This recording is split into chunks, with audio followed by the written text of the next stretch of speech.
What's up, motherfuckers? How's everybody doing? What y'all getting up to? It's been a minute. Night stream. Monday Night Jam. Coming up later. We got the Monday Night Jam.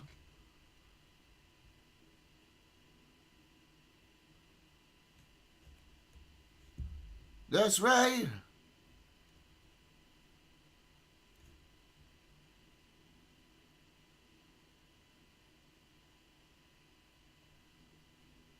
Let's get it. What's going on with y'all?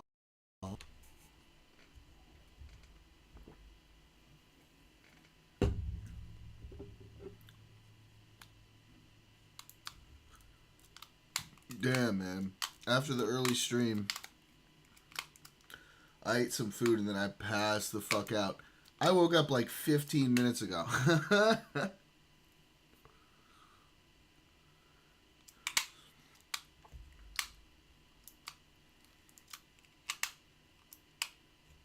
Man, I was tired. So tired. So very tired.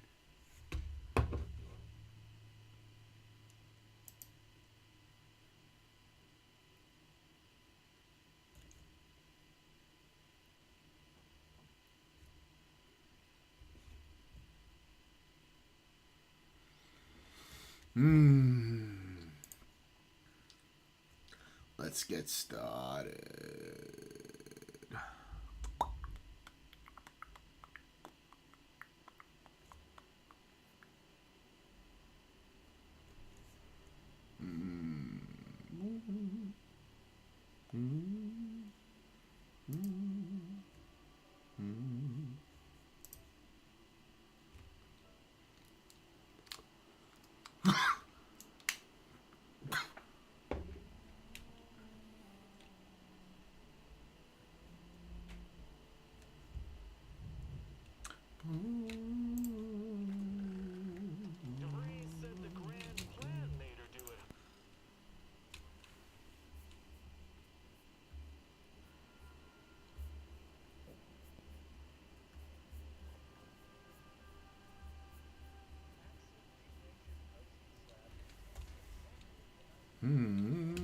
Okay.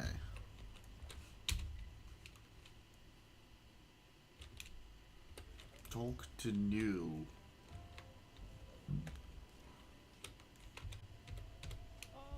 You must be the directorate agent I was told to expect. Your punctuality is commendable. Allow me to welcome you to Golden Ridge. I'm afraid I've no refreshments available, but can I interest you in a customary debate over decidability? I'm always down for a debate, bruh. Oh no.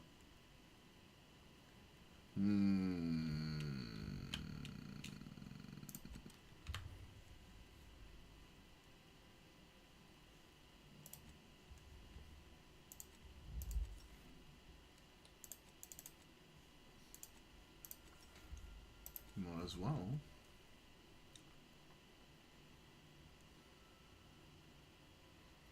Boom, boom, boom, boom, boom, boom, boom, boom, boom, boom, boom,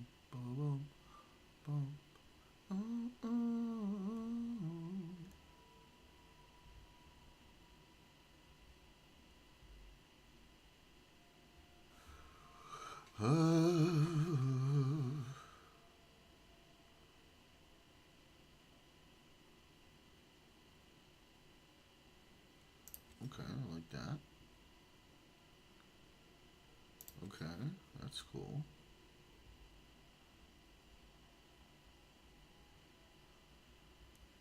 Okay. These speech ones are pretty good.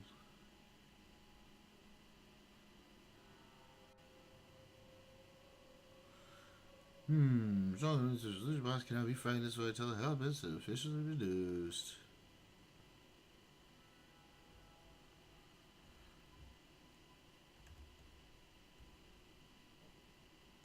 That does look very useful. Oh.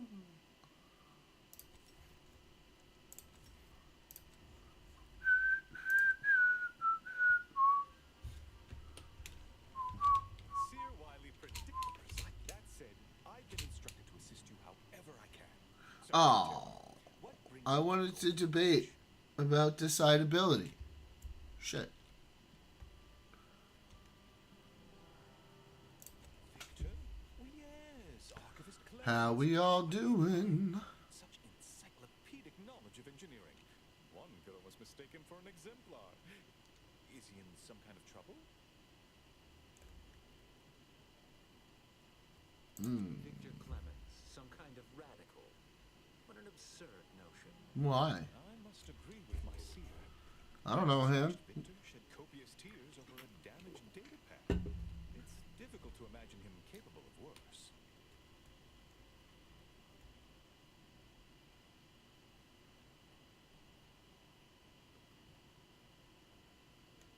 And that may well be true.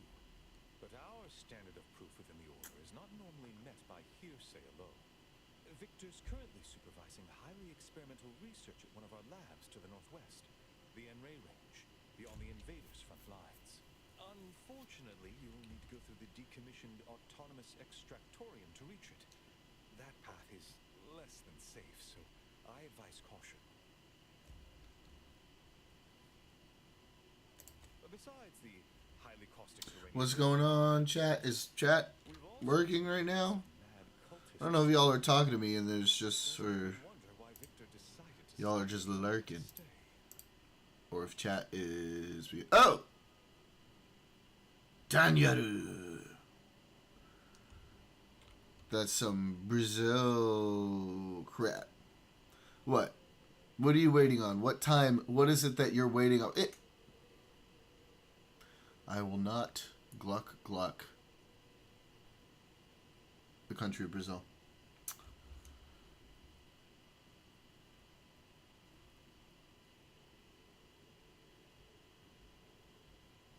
Rude. Very rude. Fascinating. Your fear response must be suffering from some impairment. Likely the result of a traumatic brain injury. I'd have to open you up to be sure. A generous offer, my friend, but I don't think the agent is interested in exploratory surgeries at the moment.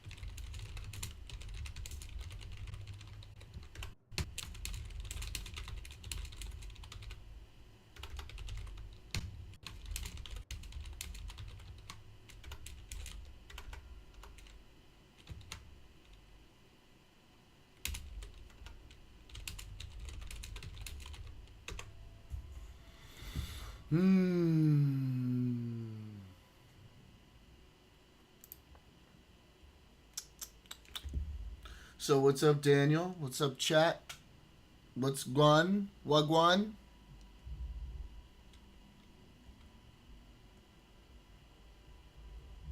Sounds more and more like he's working with the trader I'm hunting. Dedicated. A single-minded, one could say. I've always thought highly of his analytical skills as a researcher. Less so his... It's been raining a lot. It has. And I was just in Washington, There may be some merit. and it was raining a lot there too. And then I come back, and it's raining a lot here. What about Oregon? Do you mean Washington? Yeah, Washington. Yeah. It was raining a lot there too, but it's like raining, like it was raining more constantly, but like not super hard. But then I come back here, it's probably raining more as far as like as much rain is actually falling.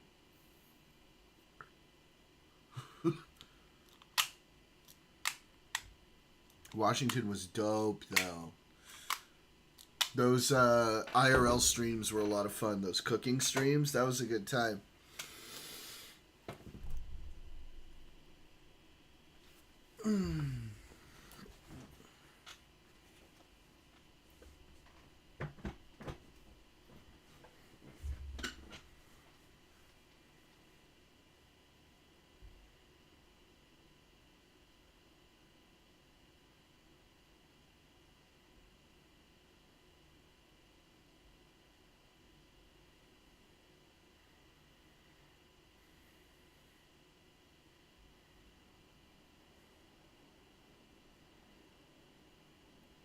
I hope so. I don't know when that could be, but that would be really cool if they did.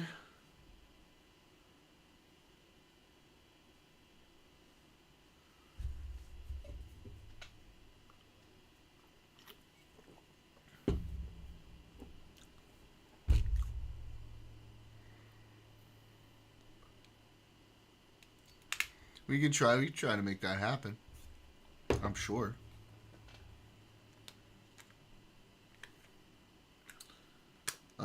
Ringo did take a lot of time off for my visit, though, so it might be a second before they can get time off like that again. So we'll see. But yeah, it would be cool. I would like that very much. I would like it very much. Merit to your worries over a conspiracy of the order. Whether Victor is I'm Lady Death is up for 2 months. I'm Lady Death. I don't know if you're in chat, but I hope you are.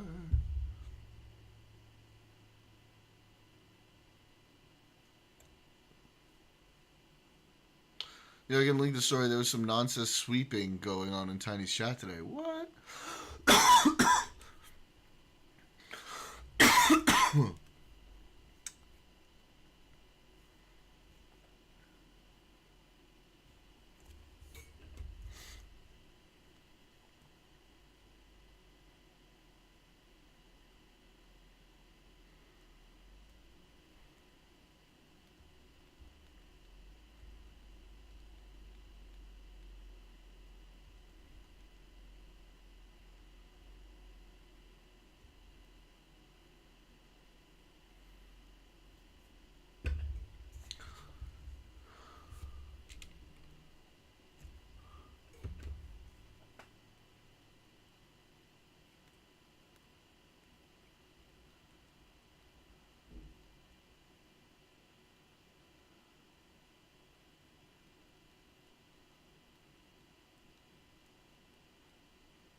science?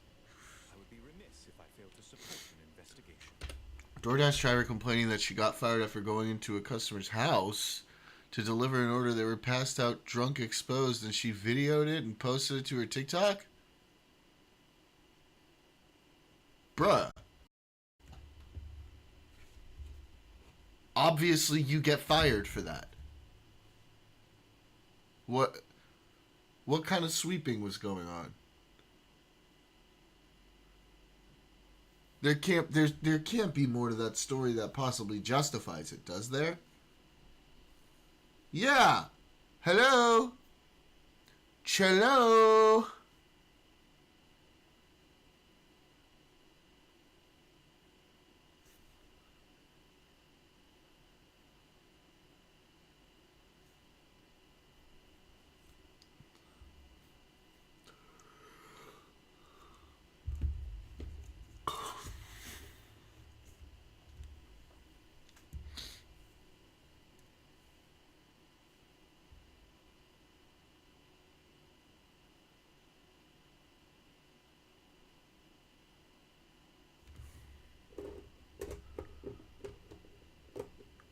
Wait, I'm sorry. What was the...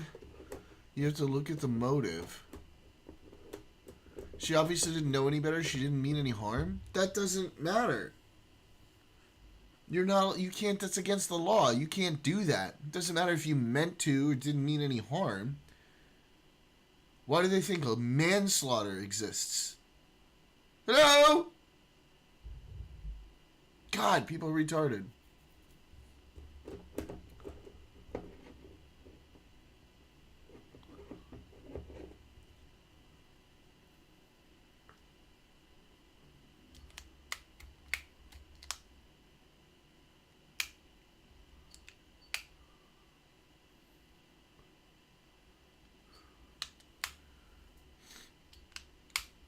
That's ridiculous, bro.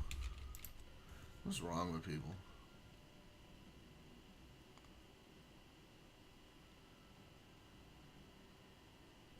No doubt you heard of the recent attack launched on that Anti's Choice base, Outpost Opportunity. It came from one of our facilities. I hate thinking an Order member responsible, but given the precision of the attack, it does suggest traitors in our midst. It would undoubtedly benefit both of us to root them out. Respectfully, Scholar, given current tensions, should we really be trusting such a delicate task to this stranger? Yes, it's an RPG. Of course you trust the task to me. It's an RPG. It's not be more appropriate. It's not really good with yourself. Earth Directorate Agent is just a title. I'd seek to know who you are beyond that bit of... I'm an agent. I ask myself that question every day. I don't dispute the discretion, my friend, but the presiding bishop made the determination to send the agent to us. It's best we trust her calculations. Moreover, our situation is growing increasingly dire. I can't overstate my fears concerning this most recent attack ending the ceasefire and reigniting the war in Golden Ridge. One more thing. Your investigation into the traitors takes precedence. But if you could also render aid at Outpost Opportunity on our behalf, Okay. such a gesture might preserve the peace. Alright, let's see. Hello, Puppet. Hey, yeah, I just DM'd it to you. What? Oh, I just DM'd the story. Yeah, I just pulled it up. And, Yeah, saw Cash Patel's face. Okay. A fired DoorDash delivery driver in New York has been arrested after she shared footage online of a customer exposed from the waist down and alleged it was sexual assault? Yeah, that's the best part. Olivia Henderson posted several videos on TikTok in which she described the incident on October 12th, including one that appeared to show a customer lying on a couch. Publicly available arrest records seen by Newsweek and said Henderson faces 2 felony charges of disseminating surveillance imagery and unlawful surveillance. What about breaking and entering? Well, yeah, that's the thing. Newsweek contacted the Oswego Police Department and the attorney representing Henderson via email on Sunday outside of regular business hours for comment. Filming a person without their knowledge is a complex legal issue. Bruh, are you allowed to go into, like, spy in a fucking locker room and film people naked? No? Then why would you be allowed to do this? It's essentially the same exact fucking thing. They're in the privacy of It their sounds own like home. it sounds like ChatGPT. This is a complex legal issue with many nuances. This is not a complex legal issue with many nuances. You can't film somebody asleep half naked in their own house unless they tell you can. This is ridiculous. And then claim that it was sexual assault. Somebody is filmed in a place like their home where they have a reasonable expectation of privacy without their consent. It can be a criminal offense. It is a criminal offense. Some 81% of women and 41% of men in the U.S. experience some form of sexual harassment or assault, according to the National Sexual Violence Resource Center. Gig economy workers who are likely to interact with customers in a private setting face particular risks. That is true. However, if you're fucking waltzing in their house to deliver food instead of just leaving it on the doorstep. Yeah. And that's the thing. Some people try and say, well, the door was cracked. Well, Doesn't matter. so that makes it. No, it doesn't. You put the thing at the door. There is no option in DoorDash to be like, come on in. That's right. Yeah. And you know what? I know this because, like, I have done, like, DoorDash and Uber. And they tell you, you know, there are rules. You do not go inside someone's house without permission. And if someone asks you to come in their house, you're on your own legally. Yeah. Don't go into people's houses. Henderson was arrested on November 10th, facing 2 Class C felony charges. Yeah, you know what? She better be. Yeah, and I mean, people were like, oh, she's just 23. She's just a dumb kid doing dumb kid things. Sorry, age doesn't mean you get off with a crime unless you're a minor. And even then, the punishment is just different. Yeah. And it's like, you know, I hate to be, you know, I mentioned in chat earlier on to some of the people who were trying to just, brush it off. I said, I hate to be that one person, but there is no universe in which if you flipped the gender and this was a guy in the position doing Yeah, that anyone would be having this conversation. He would be yeah, under the jail. exactly. This is so dumb. And there, people were like, well, she didn't know any better, and she didn't plan to do Yeah, this, right, and right, exactly. Oh, he didn't know any better. He didn't plan to do this. It doesn't matter. it's like To jail with it's like, you. To jail. yeah, off you go. It's like it's unironically sexist because it's like basically lowering women's intelligence down to ooh woo, I'm just a girl, I don't know any better. I'm just a girl. I'd rather not be. Yeah. Sorry. Yeah. But what it They sounds like, don't let me out late at night. Yeah. and then she got mad. She was filming. She got mad at DoorDash for firing her. Okay. It's like it seems like That's she stupid. wanted she wanted her 15 minutes of fame and she got it, but she just didn't want the consequences. Fucked up. Henderson posted multiple videos about the incident, which amassed millions of views. She said that she had filmed and shared the footage on social media, though this post was removed. I mean, of course it was removed. That's going to be against TikTok's TOS. After Henderson shared the footage online, she was terminated from DoorDash. Fucking duh. The company said in a statement at the time, posting a video of a customer in their home and disclosing their personal details publicly is a clear violation of our policies. No fucking shit! That's the sole reason that this Dasher's account was deactivated along with the customers while we investigated. The customers. That lady was an idiot. 100% Cosmic. Henderson said in a TikTok video that she had herself contacted the police about the incident after being encouraged by people on social media. She got Yas Queened into getting herself in trouble.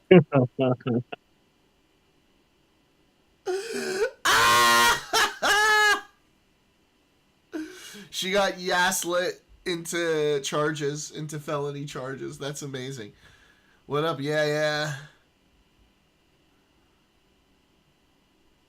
And of course, as it turned out, police, after doing an investigation, determined that he hadn't done anything. Oh, of course not. He was passed out in his own fucking house. This is so crazy. It's crazy that people would be like, oh, she just doesn't know any better. She's just a little girl. Oh, ho, ho, ho.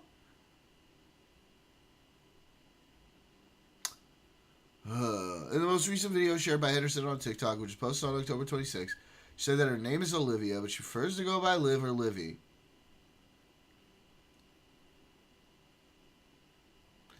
Apparently, it was cracked.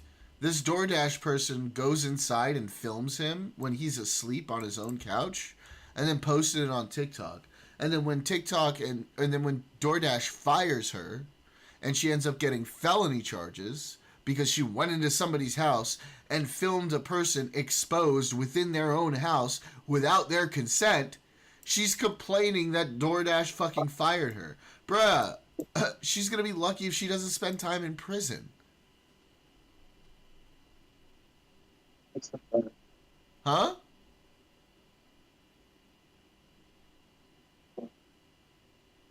I was going to tell you something that's Daniel.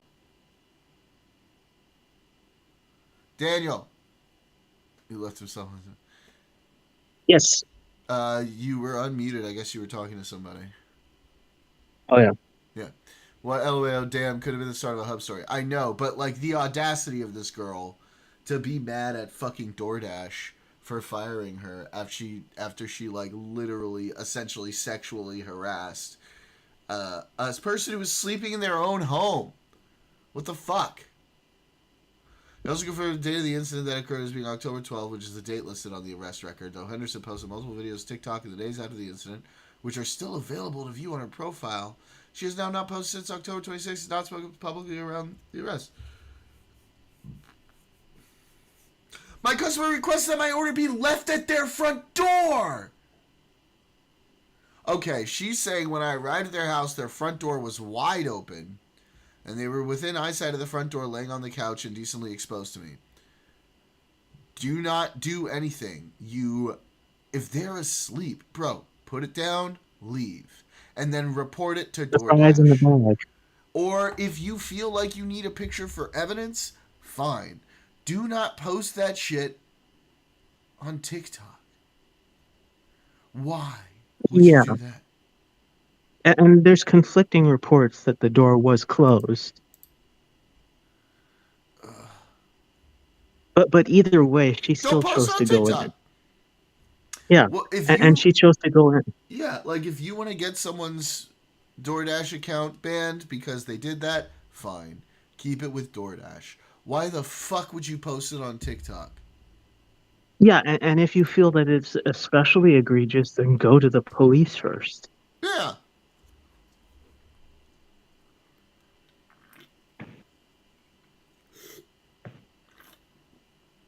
But yeah, I mean, there have been times when I've done like in the past delivery orders and people have had their doors open and things like that. It doesn't mean I went in. No, you leave that shit on the fucking welcome mat or whatever. And then you fuck Yeah. off and do your next job. What the fuck, bro? I'm new here.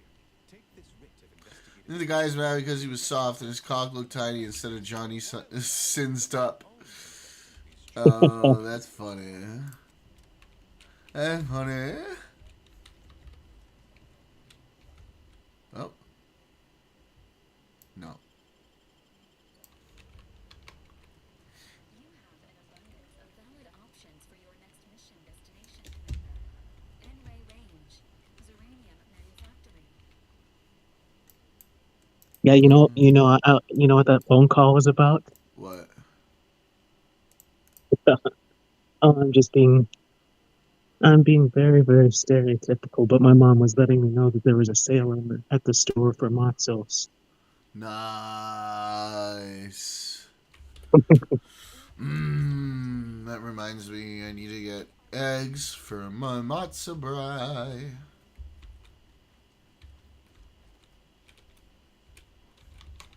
Alright, let's go back out into this shit. Inventory. Oh, who knows? Maybe she can always hire Pixie's legal team. Why? So because she wants to lose the case? Well, I mean, her team's probably going to be looking for a new customer anyway soon. The guy was not naked in the video. He was asleep on the couch. What was he, like in his boxers or something? Ugh.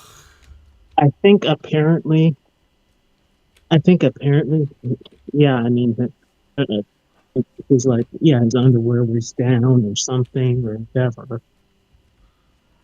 Cosmic says he wasn't naked in the video.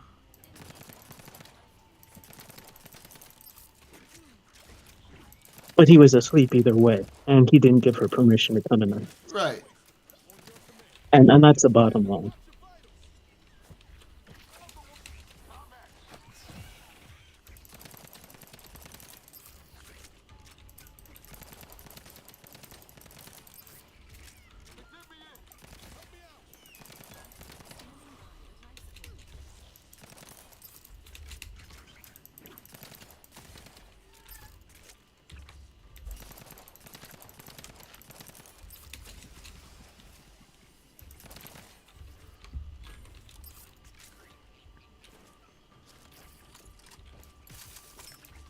Ooh. It's a grower, not a shower.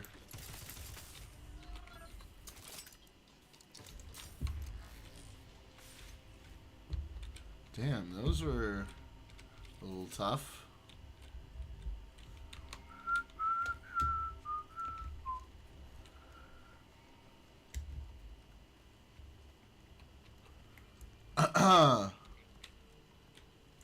Oh, what's going on down there? I had heard report. reports that she was considering on trying to sue DoorDash for wrongful termination. Nice. I think she should. I love it when people FAFO.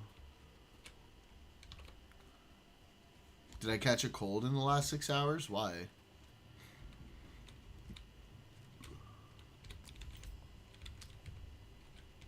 I just woke up from a nap like 15 minutes before the stream started. That's probably what you're seeing or hearing. Oh, I didn't do that. Yeah, I took a nap. And then I woke up like right before the stream started.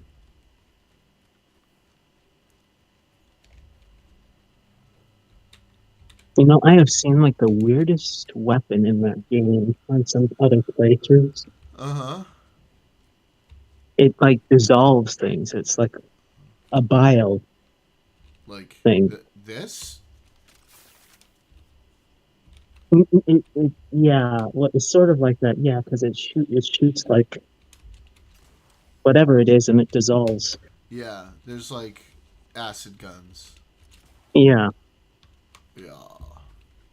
Okay, we go this way. We continue on this way. Ooh, what's over here?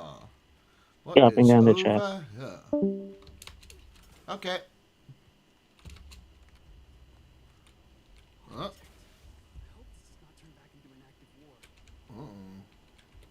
Oh. Did not know that was a stealing one. What's going on in here? Oh, oh, oh, oh, oh. No, I can't take those. Alright, so what do you want? Alright. The Shrek Bukkake gun. Ha! True. Truing. Since the fastball incident of 97, permitted to participate in tossball games. That's so funny. So when Aurora was dyeing her hair purple, she had like a bunch of like purple dye on her, right? And I was like, it looks like Grimace couldn't hold it in.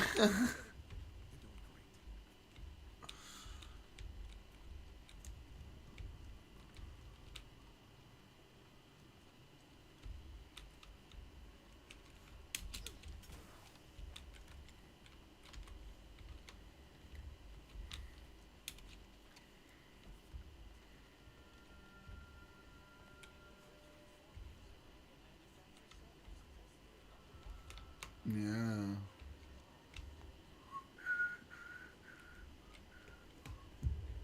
Look at them big old crystals. Oh, there's Zeranium. Ore. Look at those ore veins. Bum, bum, bum, bum. Bum, bum, bum, bum, bum, bum, bum, bum, bum, bum. Bum, bum, bum, bum, bum, bum, bum.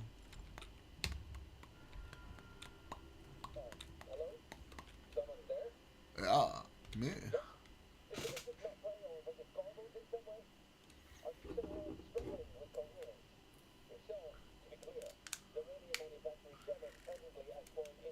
Yeah.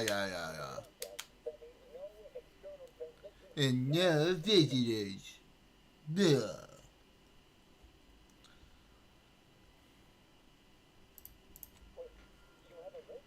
Damn right. I'm important.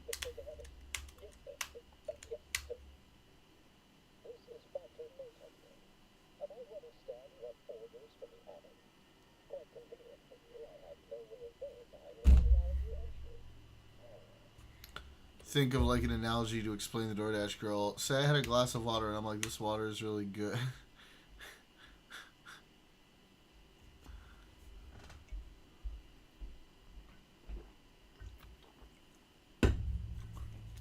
Here we go. This should be good. This should be funny. Bum, bum, bum, bum, bum, bum, bum, bum, bum, bum, bum, bum, bum, bum, bum, bum, bum, bum.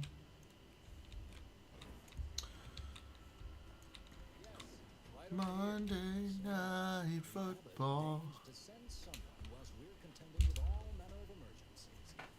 Interesting timing. May I see it? Me got you, my puppy. Come here, baby. Mika! We just napped for like 3 hours. When in doubt, always use a pixieism.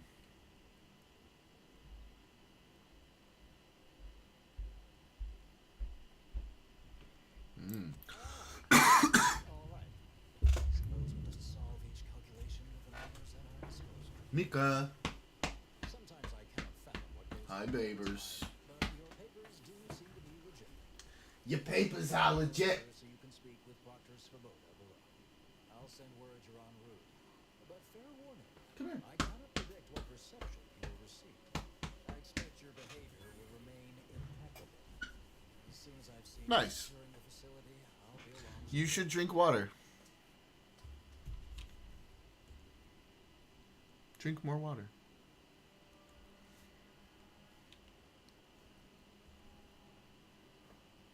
What? Oh, the pixieism. That's what you were referencing. What is going on here? What in the fuck is going on here? Hey, how's your last of us zombie ass infected finger? Actually, much better. Not at our hand. We have no It's almost fully healed. open warfare with Auntie's choice. One of our transport pods filled with uranium was diverted toward Oh, more specifically shit, yeah, I didn't even see that comment. That's funny.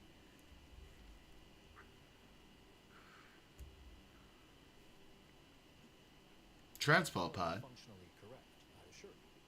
The transport pods are fired into space, where they are collected for redistribution. To date, no one has ever misused them for this purpose, despite the explosive nature of the material. Fortunately, we have potentially identified the culprit, and we have managed to corner the apparent perpetrator down below, which would be a good thing if they had not somehow seized control of the manufacturing operations. Uh-oh. Sounds like the perpetrator has you cornered. Initiate Alpha previously supervised launch controls, though steadfastly maintaining her innocence. She has also barricaded herself in the operations control room below, a move not likely to allay anyone's suspicions.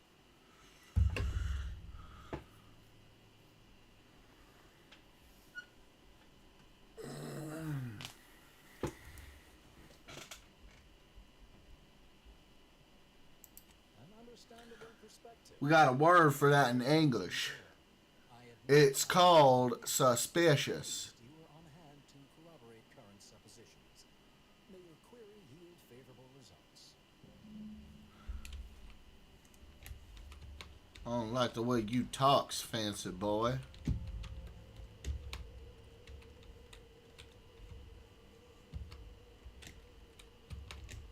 Evidently originated here. Transport pod full of uranium. Blue outpost opportunity to market. Huh.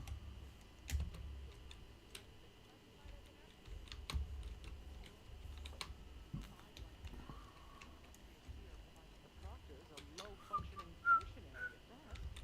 I mean, look at that.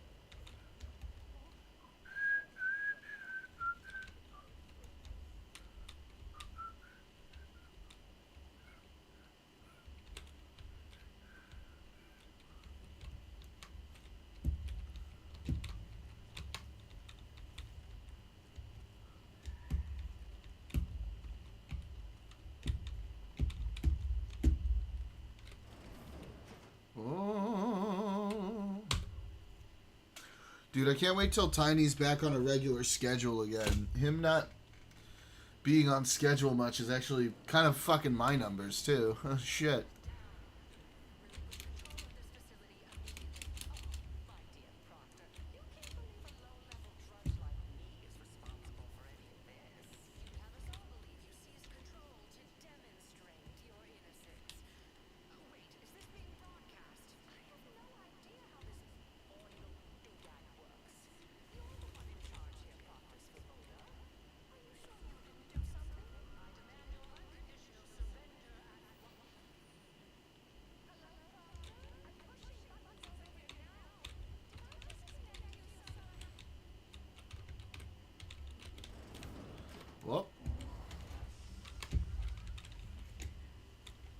Yeah. Okay. Go on. What? I can't take any of these? Nicotine sticks. Nice. Who are you? Things have been a mite haywire. Yeah, I'm aware. Oh. Oh. Alright. Oh. Yes, of course. Next on Ah. my list of lowest probability events, strangers sent by the abbot, gallivanting about amidst a lockdown. If we'd been able to communicate beyond our walls, I'd have saved you a trip. As I can successfully report, we have identified the responsible party. A low-level subordinate. Oh. Assigned here years ago. But I'm now realizing how little we actually know about her. A spy or turncoat, no doubt. A sleeper agent from one of those secret enemy programs you're always hearing about. Within a beat of us hearing of the attack, Alva seized command of the system and locked herself in the control center. She then forcefully repelled several attempts to extricate her. 2 are dead already. Poor Jacob lost a hand trying to pry free the outer doors. Why, she could destroy this entire place at any moment from in there. I implore you to stop her before she does so. I fear violence may be our only recourse. I am so pleased a reliable party is actively involved. I'll be in my office, and let me know once she's no longer a problem. Nice. She's like, kill the bitch. Straight up. Kill her good.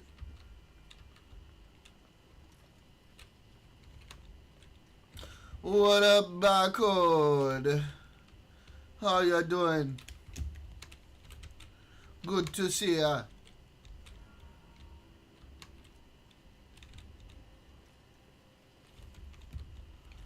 My message is coming through now? Yes. Big chillin'. That's good.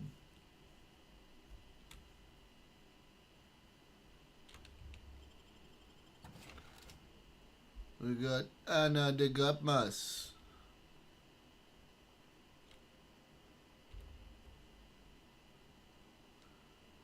We do this. And then, what? 10% discount. Thanks, buddy. It was a fun trip. Yeah, it was really good to see those guys. I had kind of an amazing time. Who's greedier, Auntie's Choice or the Ferengi Alliance? Bro. Listen, I'm sure Auntie's Choice is very greedy, but Auntie's Choice doesn't have their entire society centered around a set of rules that are intended to be ruthless for making money. The rules of acquisition are like their religion, essentially. Ew. 2 of them are dead as cadavers. No one's been inside operation since. Oh, shit.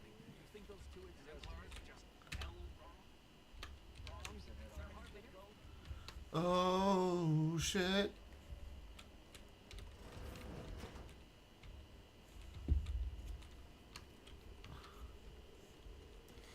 I'm trying to see what else is going on around here before I continue into there. Before I continue on to the place I'm supposed to go. That's shut. I must need to do this first.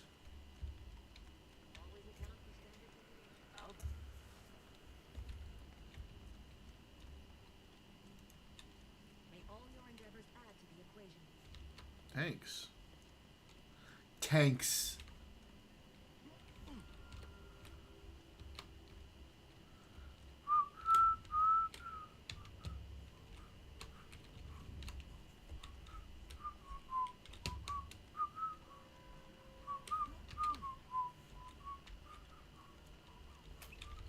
Okay.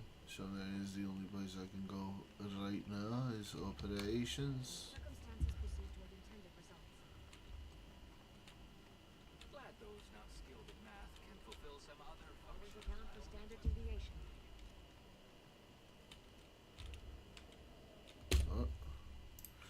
Alright, I gonna run for a quick smoke. Then I shall return.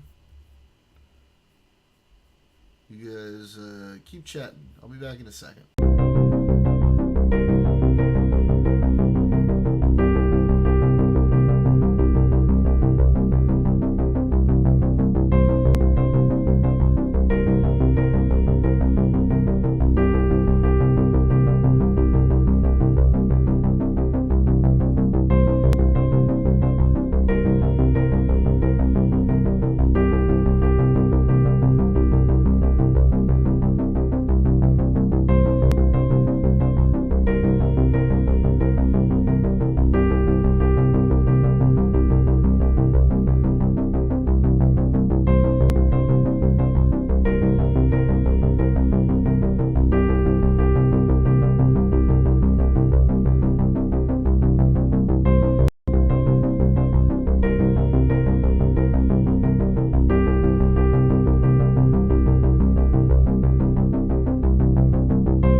I shall not glizzy the Finkel, you son of a bitch.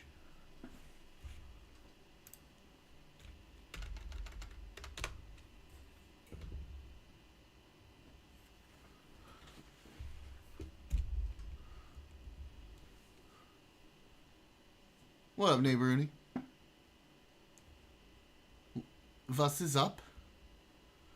How's we all doing tonight? Huh? Hello! Hello! Mr. Glizelli.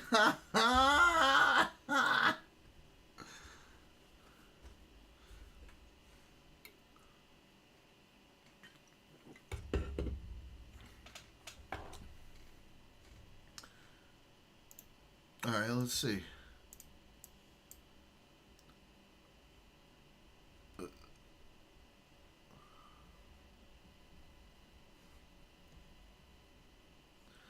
The fuck is that?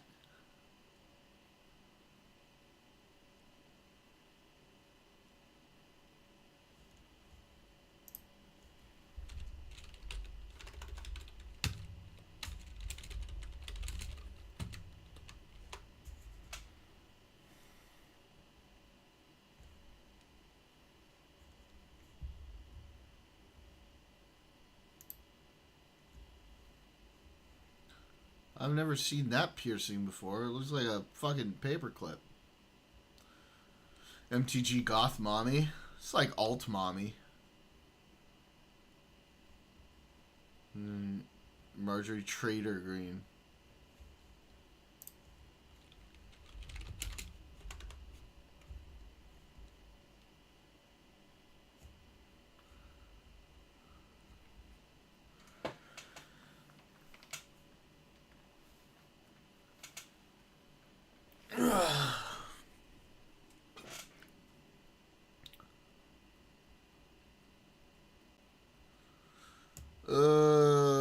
What else is going on? Is there any other important news we need to catch up on?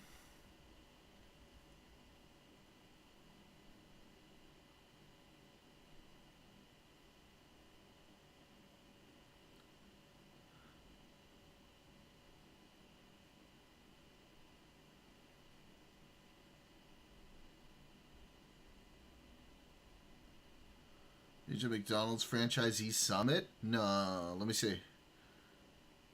Are there highlights or is it?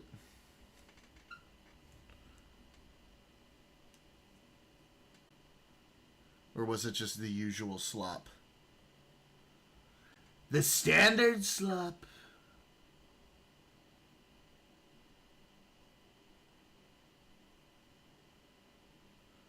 Get the post, gift cards to BJ's restaurant after this week. Ooh. That's weird.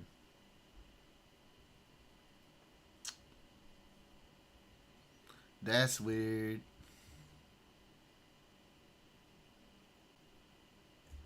Promised 2,000 tariff stimulus checks by mid next year. I did see that. We'll see if he's able to do that.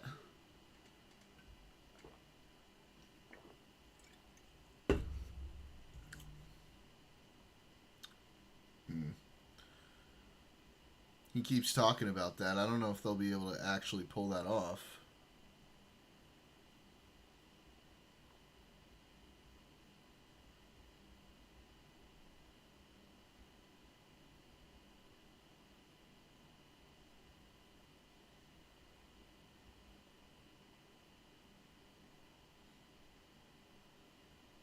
Oh, we can vote yes on releasing the Epstein files now. It must be because they're redacting shit about him, or there must be a reason, right? Because, or like he knows behind the scenes it doesn't have the votes or something like that.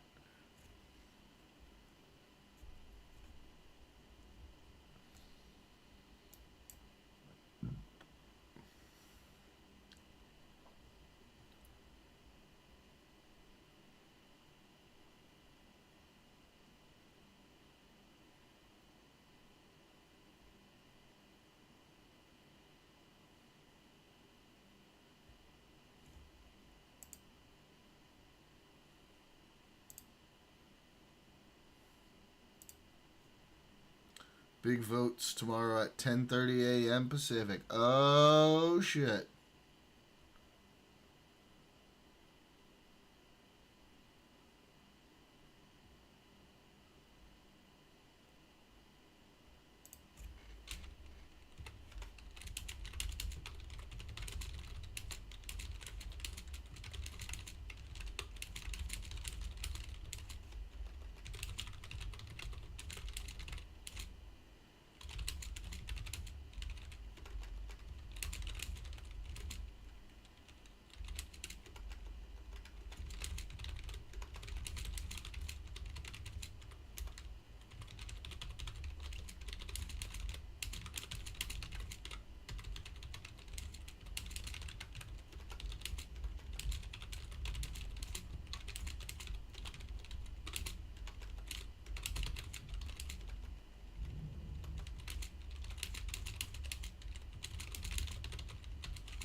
All right.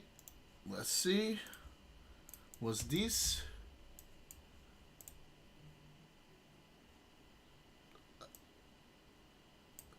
RIP headphone users. Oh, wow. So, yeah, they're going to redact everything that has anything to do with any Republicans and make sure that it's all Democrats.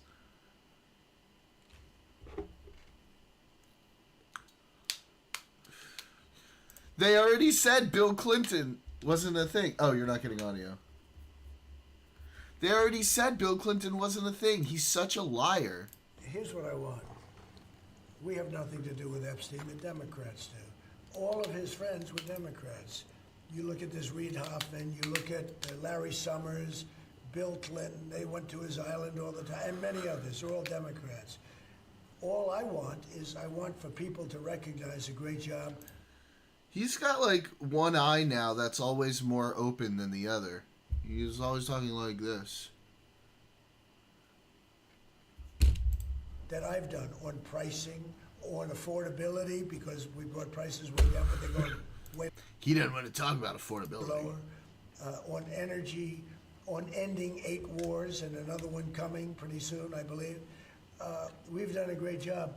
And I hate Wait, what? On ending 8 wars and another one that's coming?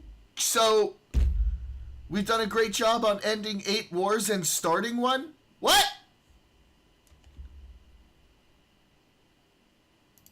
to see that deflect from the great job we've done. So I'm all for it. You know, we've already given 50,000 pages. You do know that. Unfortunately, like with the Kennedy situation, with the Martin Luther King situation, not to put Jeffrey Epstein in the same category, but no matter what we give, it's never enough. You know, with Kennedy, we gave everything, and it wasn't enough.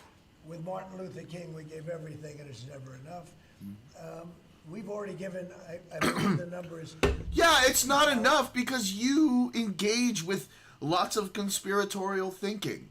So there's all of these people now who support you, who have gone like fully fucking conspiracy, and now when you release the things and it's like, oh shit, it is everything that the official story said it was, now their brains are all primed to be like, no, it's deep state.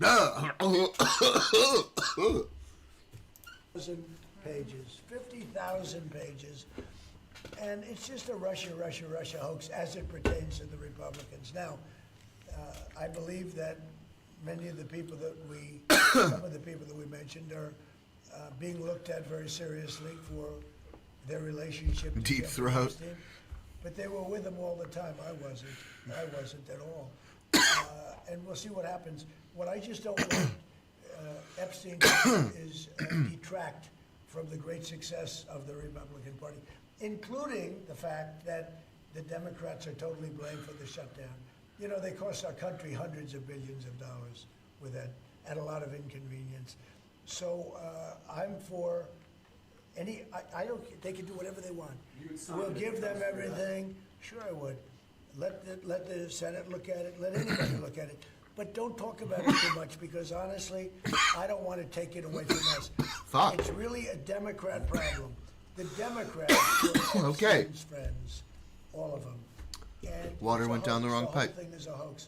And I don't want to take it away from really the greatness of what the Republican Party has accomplished over the last period of time. Bro, it sounds so disingenuous every time.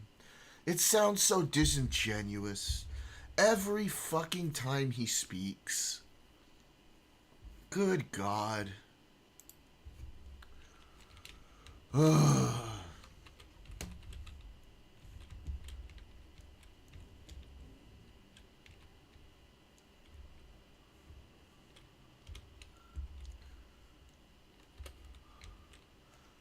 Then he can be ripped off. He has 3 more years to rehab his image. Maybe.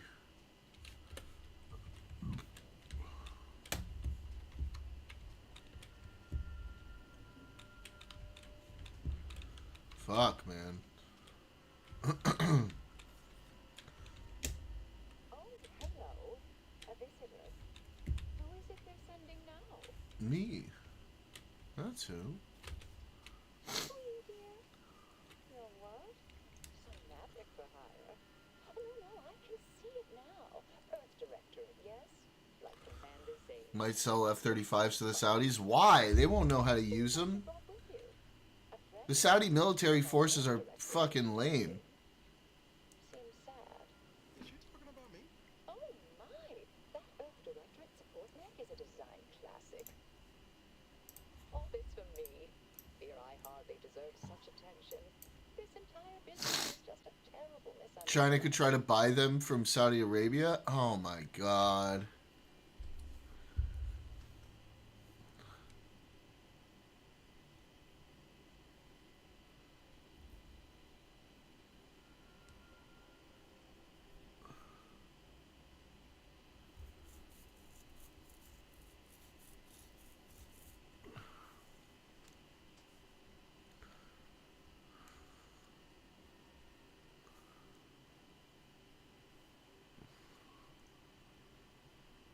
Huh.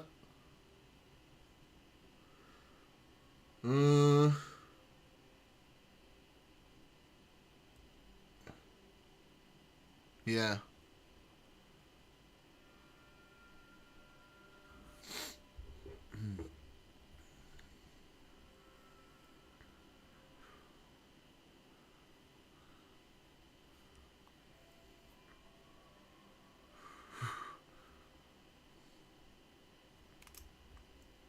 Okay. That's good.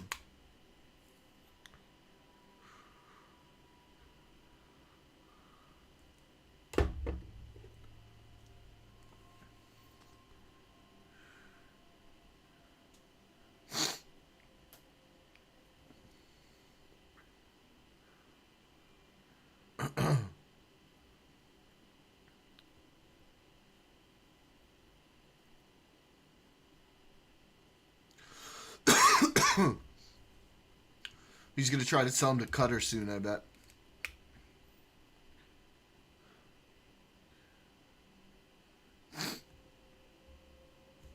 Jeez.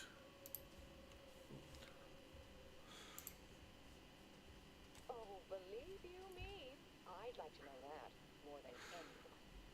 I am thoroughly unaware how anyone would think me capable of all this.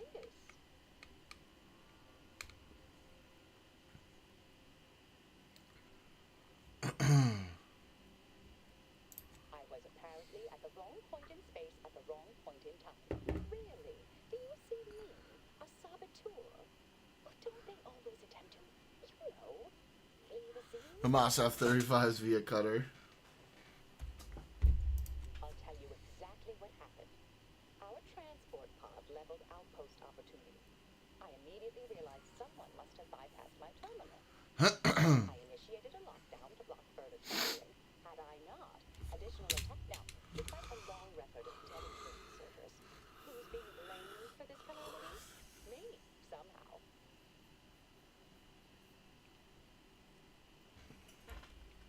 Dear me, I wish I did, but They're making her sound super suspicious, which makes me think maybe it's not her. But I don't know. the filing record should contain all relevant details regarding the launch. Okay. Yes, I could unseal access to the records repository for you and open a path leading there. I'd be right grateful if you'd have a look. I swear I'm completely innocent of this heinous act they're accusing me of.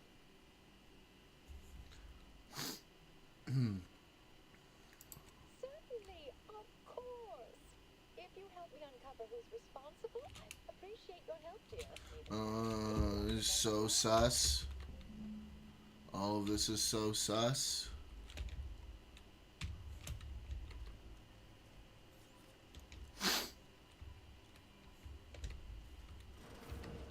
May all your endeavors add to the equation.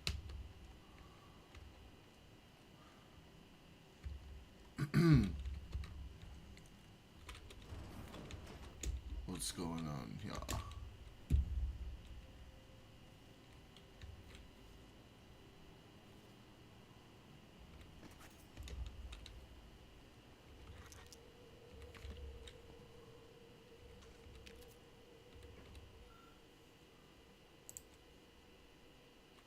Launch payload.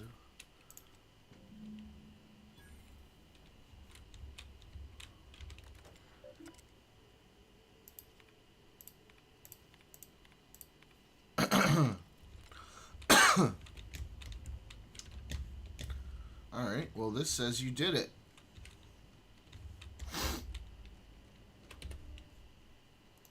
Yeah, I saw. Yeah. Security Council approved Trump's plan for Gaza.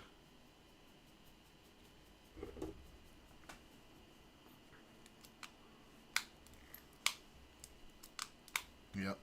That's pretty interesting. Patrol's back, I hear. How interesting, sir. Well, hello. Hello, I've been converted. Yes, they witnessed me rather discomposed, I fear. Visions of Auntie's choice reprisal, troops now guard the entrance above. Our safety addressed, I have turned my attention to the top. Do not let my position fool you. All within the order are scienticians. Scienticians. Hence, we seek the truth of any hypothesis based on evidence. Interesting The word. accusation is no different.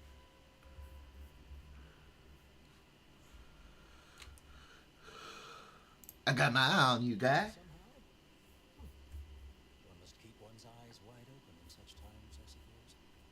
Now, I believe you had an update for Initiate Alpha. You've examined the launch records, yes? What did you find?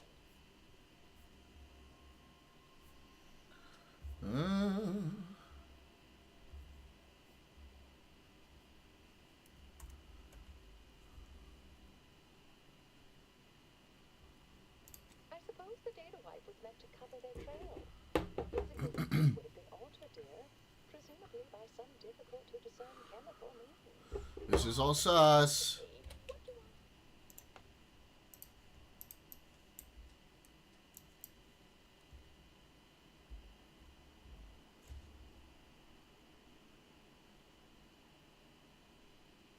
Yeah, it's his fault.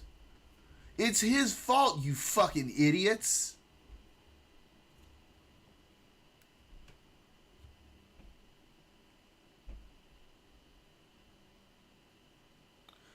Forestall the vote. Relented to the inevitable reality. The official said President changed course sometimes.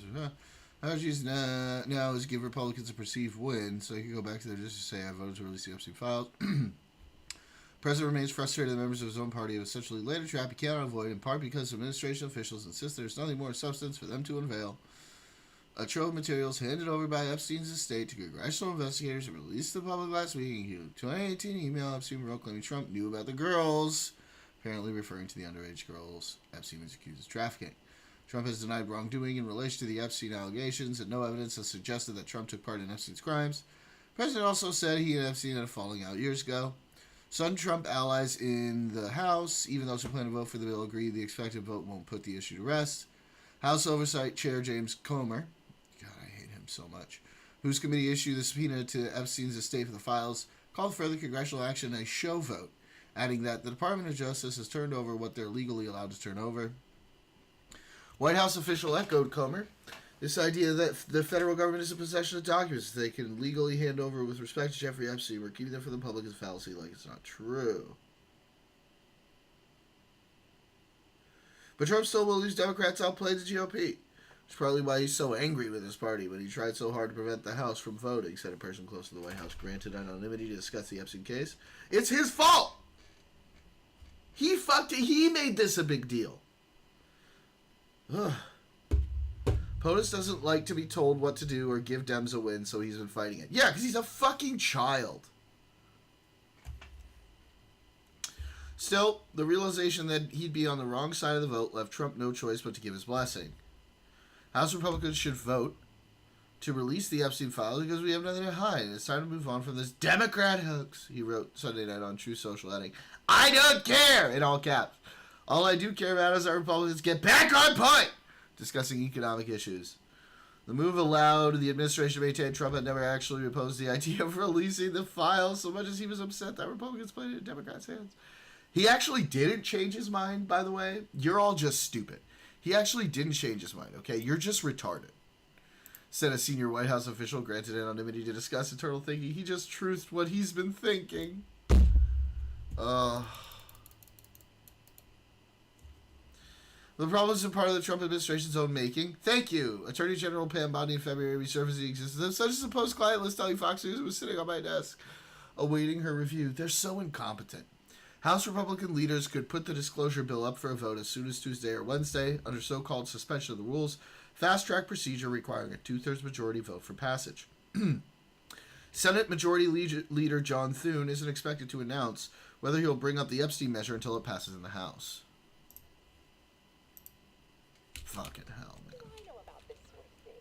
I know I've watched, but still, even the most junior scientician knows Scientician. explanation is one requiring the fewest assumptions. Ergo, I set the correct coordinates. Someone overrode them.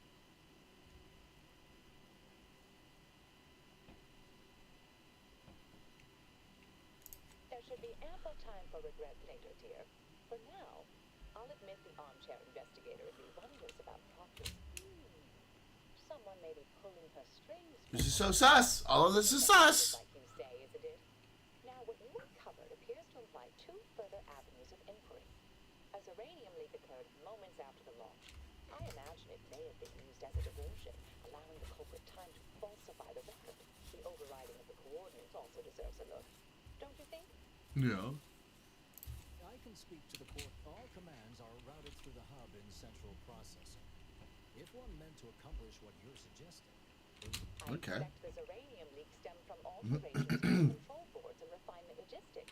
Okay. I'd look for any signs of tampering that make part of me would like to tease you right now and say, you're not very good at cards, are you, dear? But if you're still on the fence about me, I shouldn't want to tip you over. Well, now I just want to say that it's you anyway because you fucking And I'm insulted me. Cornelius. With hope, what you discover will help us determine the responsible party. I'll stay here and play for more time. If the Proctor sends it,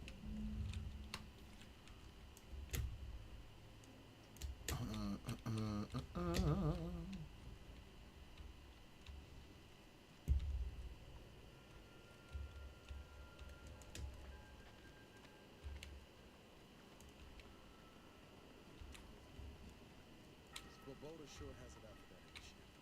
Guess I would too if Alvin had killed a bunch of my colleagues.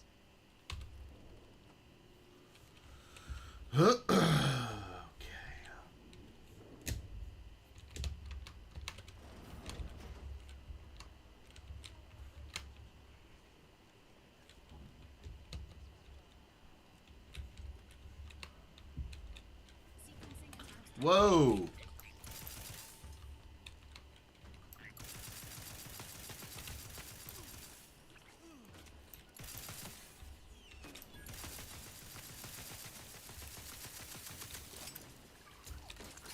Commander, you are dying.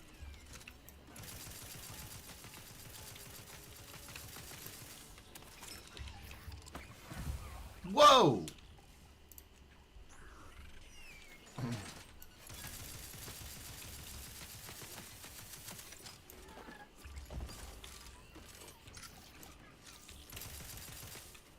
Emergency protocols ready.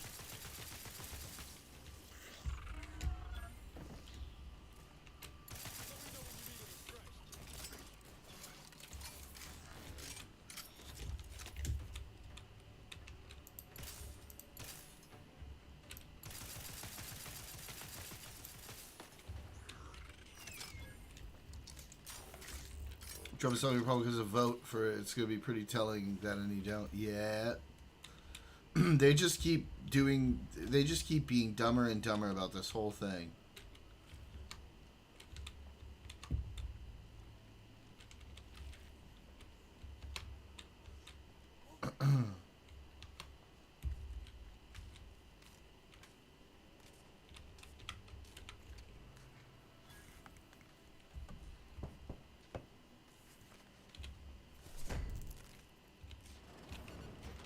Thank you kindly. I am decidedly in your debt. Anything you need? Anything of course. I am now able to breathe easy and respond. Strange question, but yes, all commands. Well, in my professional, based on the sloppy state it was left in, I'd say they either barely knew what they were. I was in my cot doing advanced. The door was creaky to open. I should have known it would lock. Works in operations, right?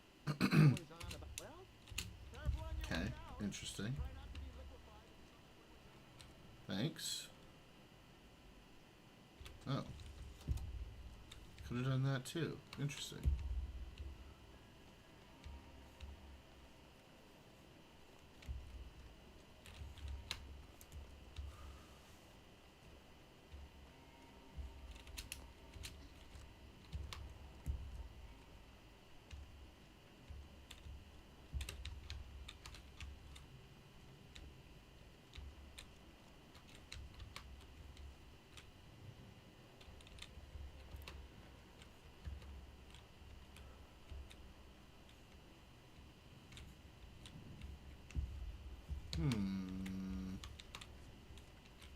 Auto dock.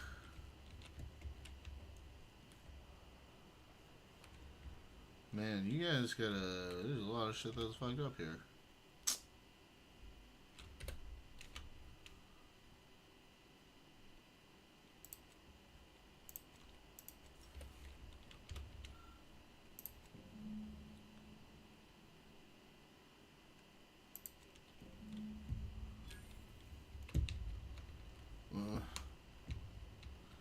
The large summer's just taking the biggest hit from this so far. Okay.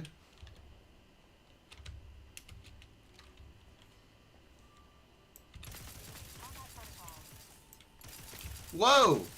Fuck off!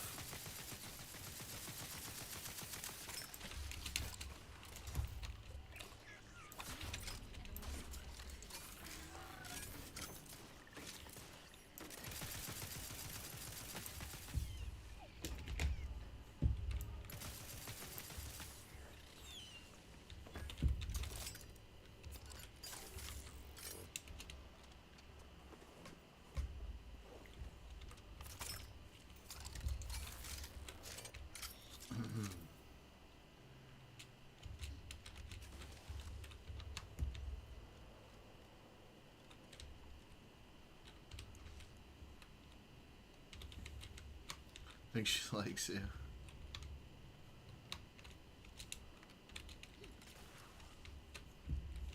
She's a robot.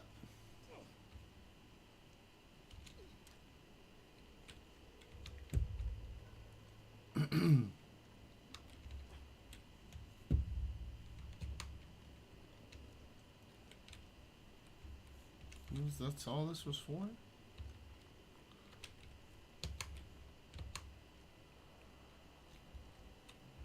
Oh, shit.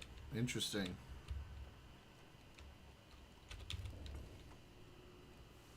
Oh, the killer spider.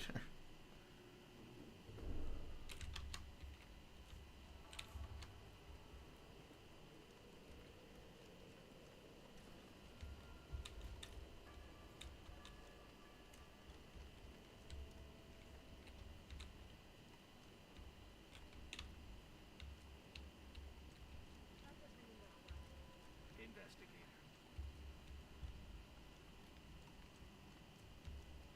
The circumstances proceed toward intended results.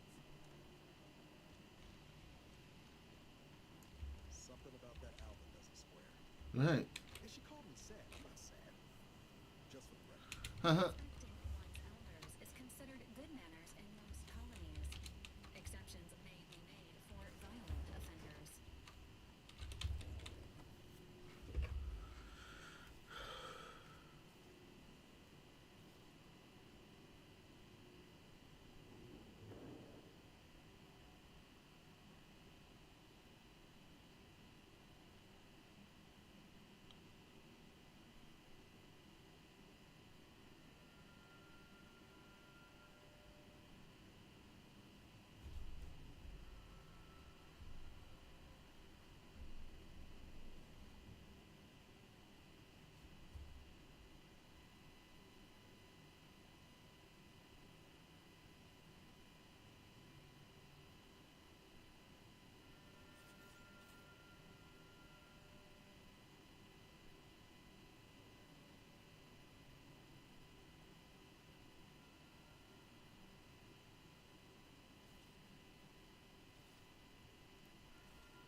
Stepping down from a bunch of stuff. Bill's Treasury Secretary. Yeah. I mean, that'll do it.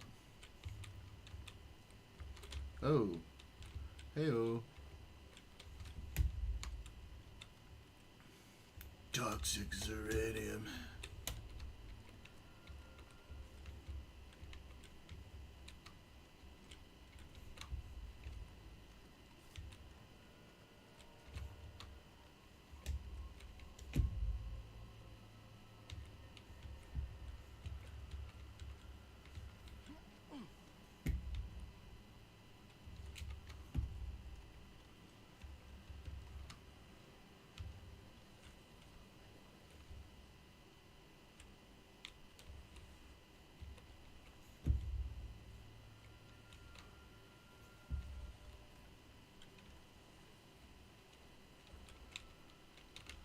So you can make it.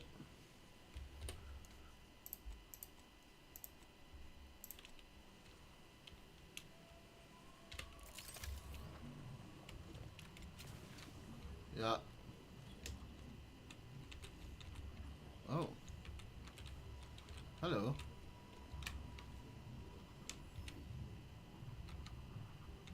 How do you feel about Screen Actors Guild with the Actor Awards? I mean, calling it SAG does let the internet world be a little bit stupid. We vent that Zeranium. Let's get it. Yeah, but like SAG is like hilarious too, right?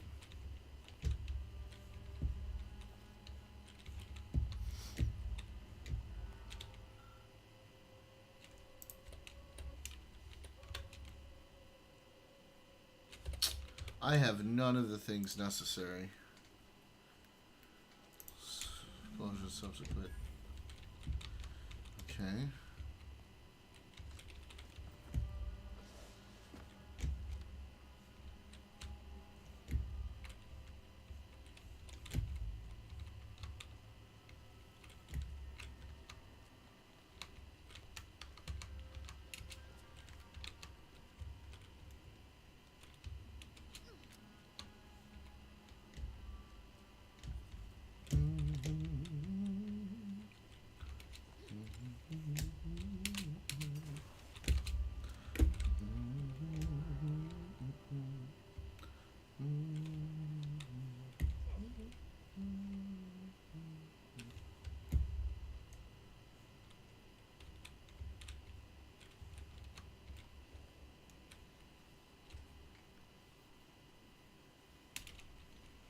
Yeah, that's stupid. If that's the only issue... Whoa, okay, almost died. If that's the only issue, then that's not an issue.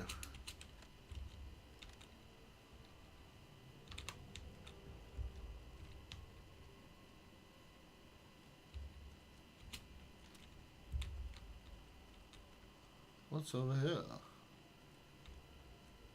Oh. Damn.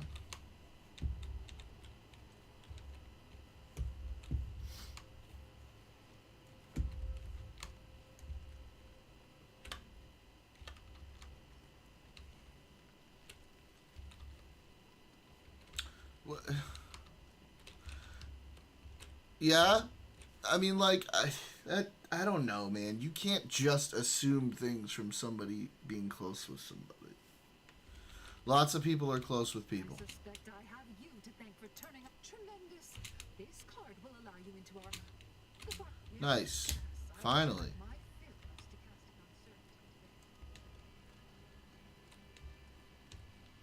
uncertainty. Oh, I don't know. I don't know, man.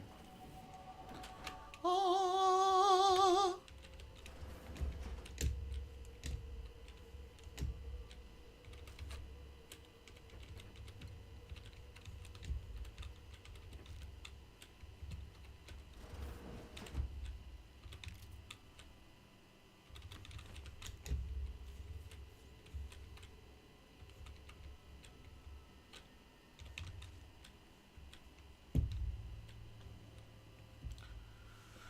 Close to be face to face. Summers wrote back, "You care very much for the person. You might want to demonstrate that." A note does the very opposite.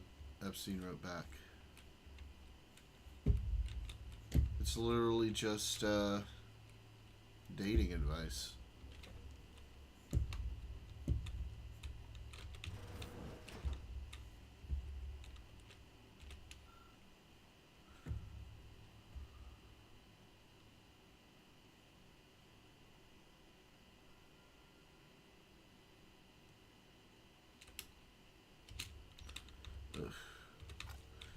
Everything is pointing to her, but it almost seems like it's too suspicious.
Mm.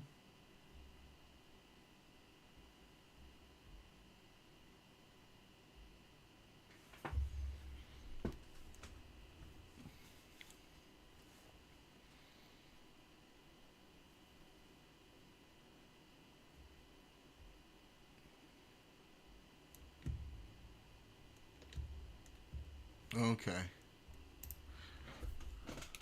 It does seem too suspicious that everything's pointing at her.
Nice.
Oh.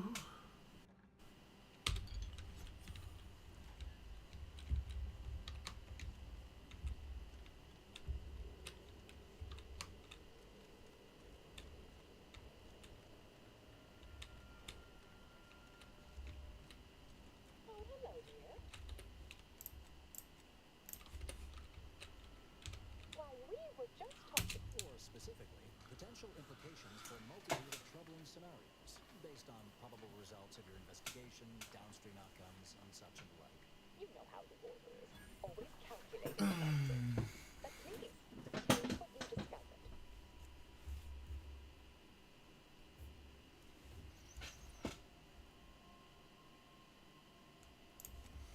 Hold on now.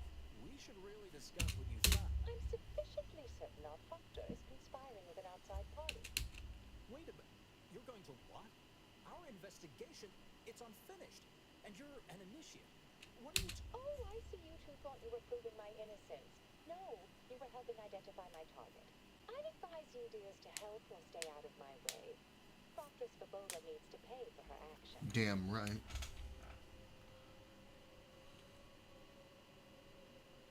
Her possible involvement notwithstanding, Constance Svoboda is an order proctor, and I cannot abide her cold-blooded murder. You are far more capable. I am a dedicated agent of the Order, but no, dear. My name is not Miriam Alva. I am Marisol Delgado, formerly of the Department of Preemptive Causal Redirection. That group was just a story to scare novice scienticians. Next, you're going to be telling me you're... Wait. It is you, isn't it? The one they called the endpoint.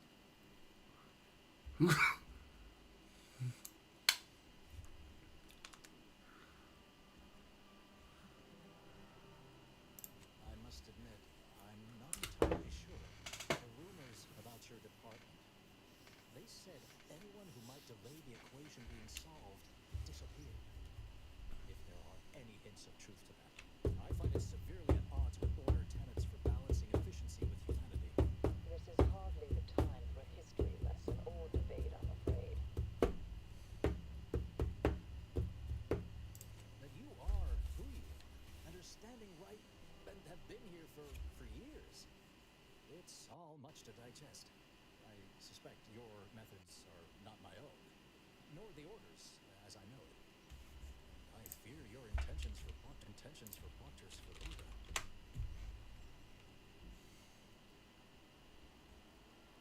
Speech 8.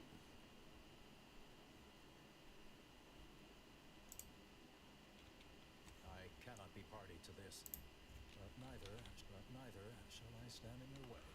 A wise calculation, my friend. Good thing you showed up when you did. You saved me from having to kill everyone here.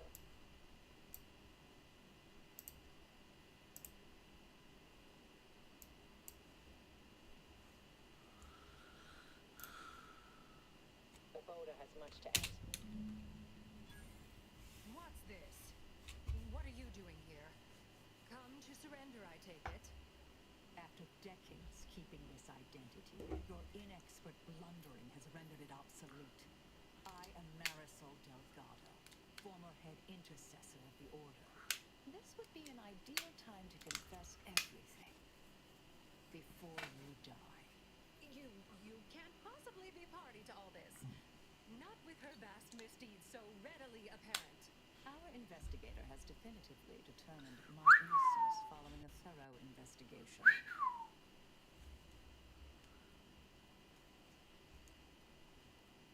Oh, wait, you can't possibly believe this balderdash. Balderdash. Call nothing more than a flagrant example of artifice and bunco.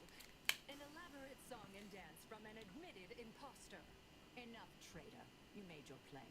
You lost. No more deception. No more lies. Time to pay what is due. No, wait, Oh! Thus concludes a thoroughly distasteful business. Join me.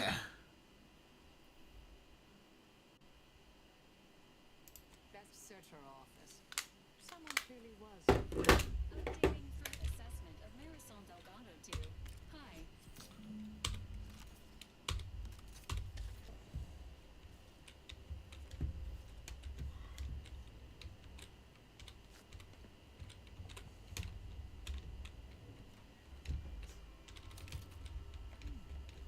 Doctor left the terminal. Yeah, I know. Chill.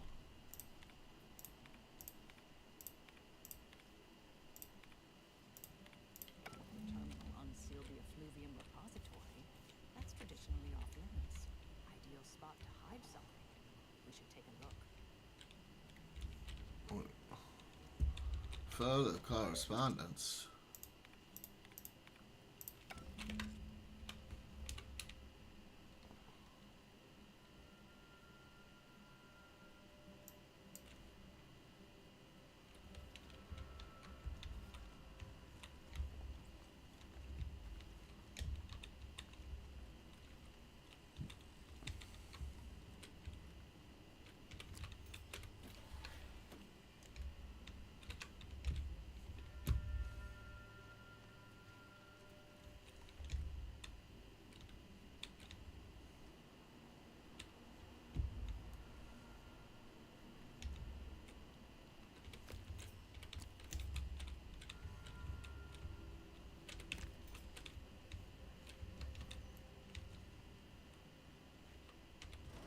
Space used to be brimming with runoff chemical sludge.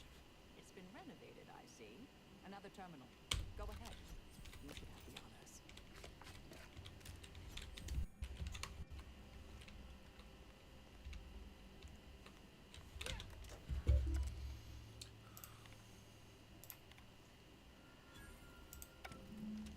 The crafter's efforts appear part of a larger scheme. Ah, of course. I should have assumed you had a greater purpose here. This whole affair reminded me of the old days. The blood, the secrecy, the calculations and intrigue. Been trying to tell myself I didn't miss it. But in action, I fear, ill suits me. I have some unfinished business I need to get back to. I could use help from an operator like you. Believe my specific skills could benefit your efforts as well. I propose a strategic partnership. You help me, I help you. What do you say? Good, good. It's a little crowded here, though, isn't it?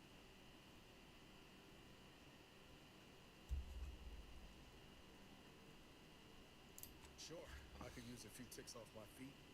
Leg has been aching a bit. But hey, you need me, you know where to find me. And don't let that one stray outside your peripherals, if you take my meaning. Excellent. Well then, I am quite ready to leave this place.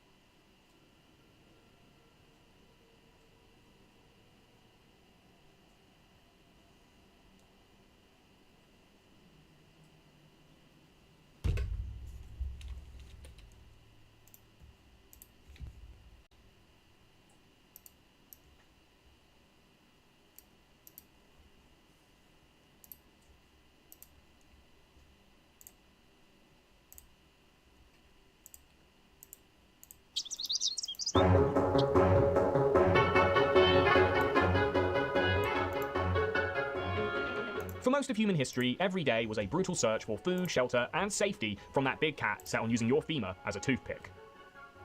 But then, something strange happened.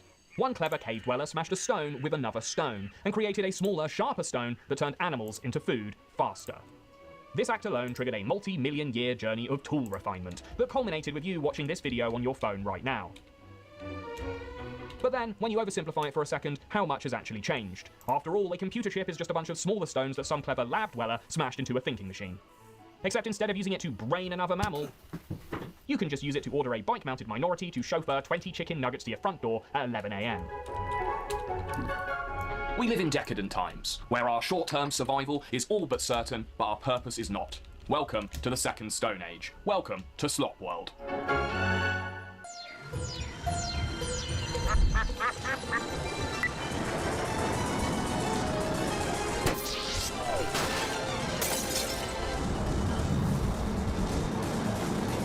Today's Slop World is all about friction. Now in this context, friction is a Silicon Valley businessy buzzword, which refers to any process or point of resistance that slows customers down in the pursuit of what they're buying from you. Now modern technology is fantastic at facilitating frictionless experiences. Amazon one-click ordering is faster than going to a store. Swiping for an Uber requires fewer calories than calling a cab. Just about. The point is, tech gets us to our beloved products and services faster. No need to even crick your neck out of its phone-facing 45-degree angle in order to get what you want. But maybe, our ceaseless demand for less friction is making us and the societies we live in worse. Maybe, sometimes, a bit of friction is a good thing. Right? In 2015, McDonald's started installing these digital classic cosmic content. kiosks in all of their US locations. In the first year of their deployment, they led to a 6% increase in sales. All because they reduced friction. They sped up the ordering process, and they were programmed to always upsell you on extras. But more importantly, these kiosks had a profound effect on customer behavior. Ordering through a screen enables users to bypass the social shame they might have otherwise felt if they had ordered from a human. You want a dozen extra hash browns for breakfast? All you have to do is make sure your greasy finger doesn't slip off the screen as you vigorously demand more. Shame functions as a kind of social friction, and these 7-foot side order salesmen are letting us skip this friction altogether. So this is a small-scale example of what I call digital decadence. Digital decadence. This is where modern technology facilitates moral decay by reducing the natural friction involved in pursuing our worst impulses. Today, the word decadent has fallen out of fashion, partly because of its sort of judgmental, religious implications. Eroded by decades of glorified consumerism, it has been defanged and reduced to a positive marketing term. You are more likely to hear it used to describe a chocolate cake than to hear it directed at a indulgent, product-obsessed person. And this is bad. This is bad because history is littered with once great societies that collapse under the weight of their own end-era decadence.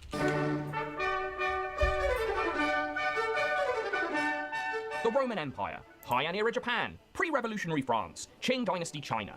What do all these civilizations have in common?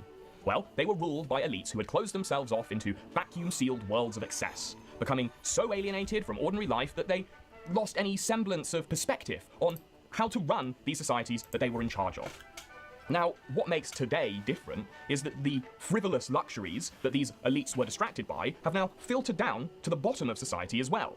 Think about it. Even the Empress Dowager Cixi would go blind with envy over your ability to wordlessly command a nameless servant to chauffeur air-conditioned quesadillas to your sofa in the middle of the night.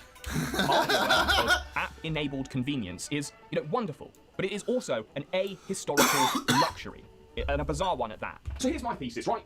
We need to bring back decadence as a devastating insult for a morally defective person/society. We need to rediscover collective and individual shame. So the rest of this video will include a lot of shaming. And if that makes you uncomfortable, here's a little taster. Don't make me feel uncomfortable. Or whatever slop chauffeur service is in your country, these apps are digital decadence defined. Grubhub started us on this journey, offering easy delivery from restaurants that already offered it themselves, but they were mowed down by the predatory practices of their venture capital-backed competitors. Deliveroo started as an app-based bike delivery service for lazy, city-dwelling Europeans. But their real innovation was delivering food that you once had to leave your house to acquire. Once upon a 2012 ago, you actually had to walk or drive to KFC. Now your bucket of bird carcass flies to you. So DoorDash entered the game pretty late, before becoming the all-out market leader. Their core innovation was building the necessary digital infrastructure to bring the slop to the suburbs. Is DoorDash the market leader? I thought it was like Uber Eats or Postmates, which is now part of Uber Eats. The company started life as a student project at Stanford, before it was given over $500 million in seed funding from SoftBank. It then decided to follow the game plan that every SoftBank-funded WeWorkian zero-interest rate era white whale did in the 2010s. In 2025, we're already living in the ruins of an ended era of shocking decadence. The post-recession, pre-COVID era of zero-interest rate policy, aka the ZIRP era. After the recession, Western central banks slashed interest rates to near... Who's in a battle? Which one?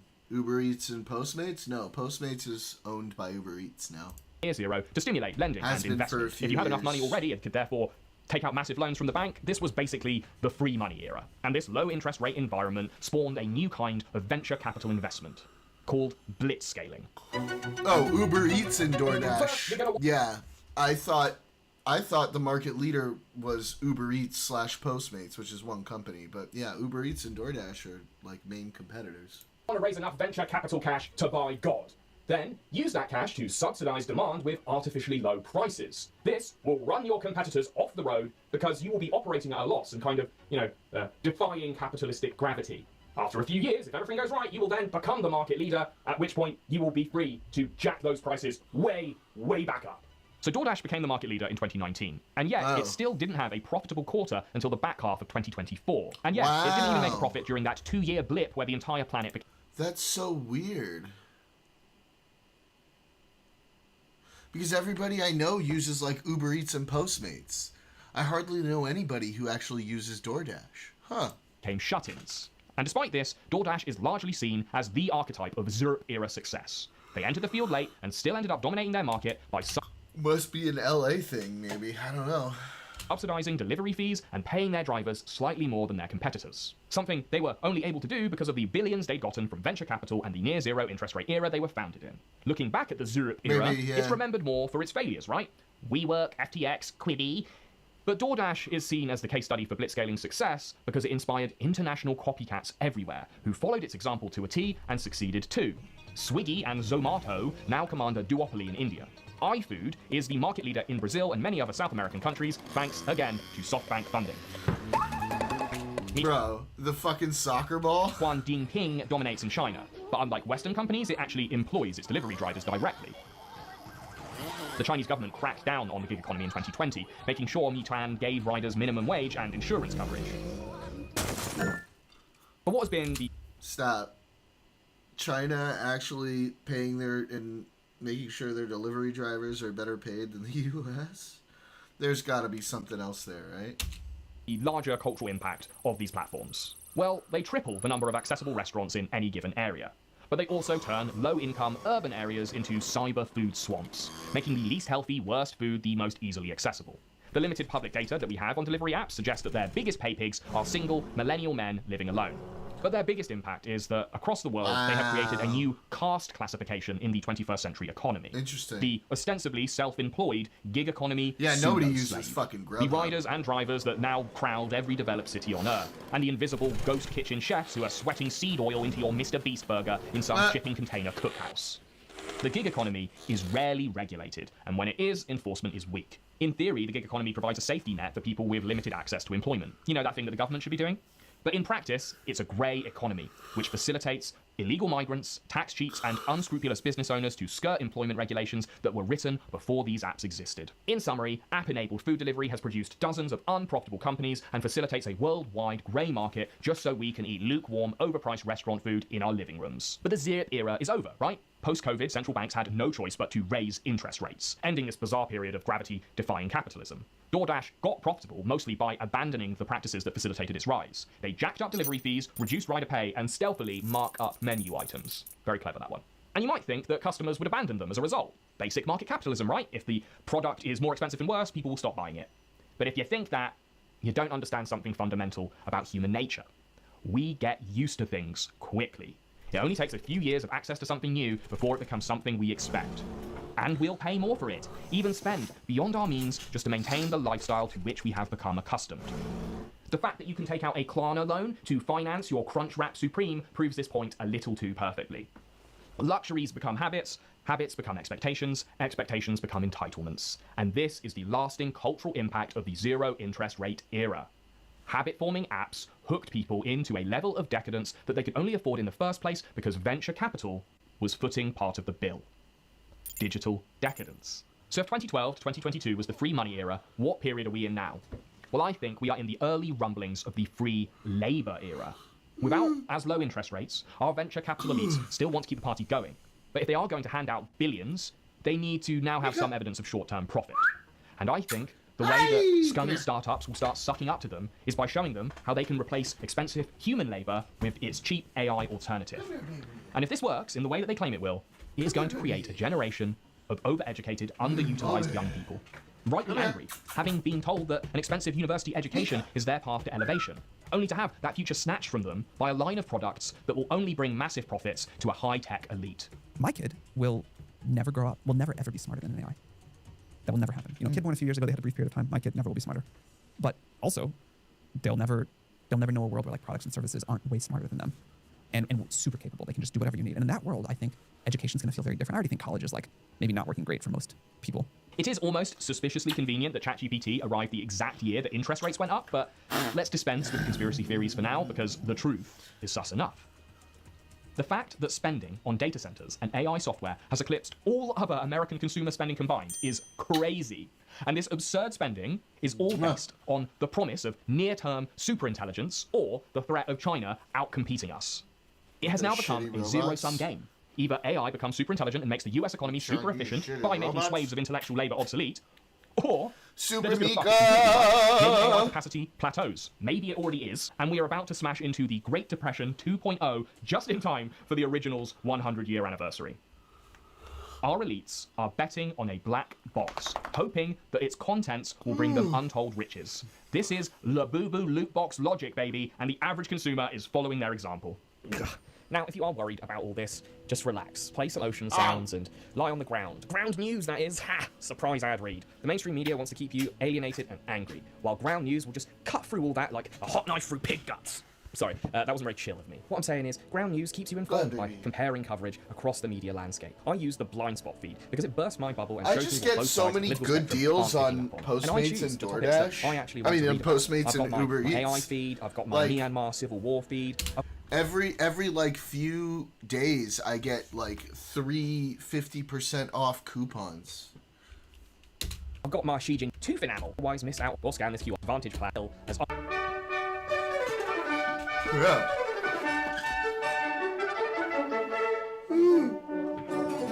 Oh, guys, I am yawning so much. I'm probably gonna end a little earlier today, so we'll do Monday Night Jams after this video, and then I'll probably close it up not too long. I'm just fucking tired, bro. That trip took it out of me. A long trip. Trying to get you, Jordan. I'm sure they are. Was a golden age of insane courtly refinement, where I mean, like, it does take off more than the. I mean, like, I do. Like, if I compare it to, like, what it would be to going in and getting the food, it is cheaper when I do use those coupons. Kyoto Palace elites had built such a decadent, beautiful little world for Yeah, the buy one, get ones are pretty crazy, too. themselves that they basically forgot how to run the country they ruled. Proximity to the emperor dictated how much power your family had, so all the elite families in this tiny little bubble devoted themselves to impressing high society, and therefore the emperor by extension.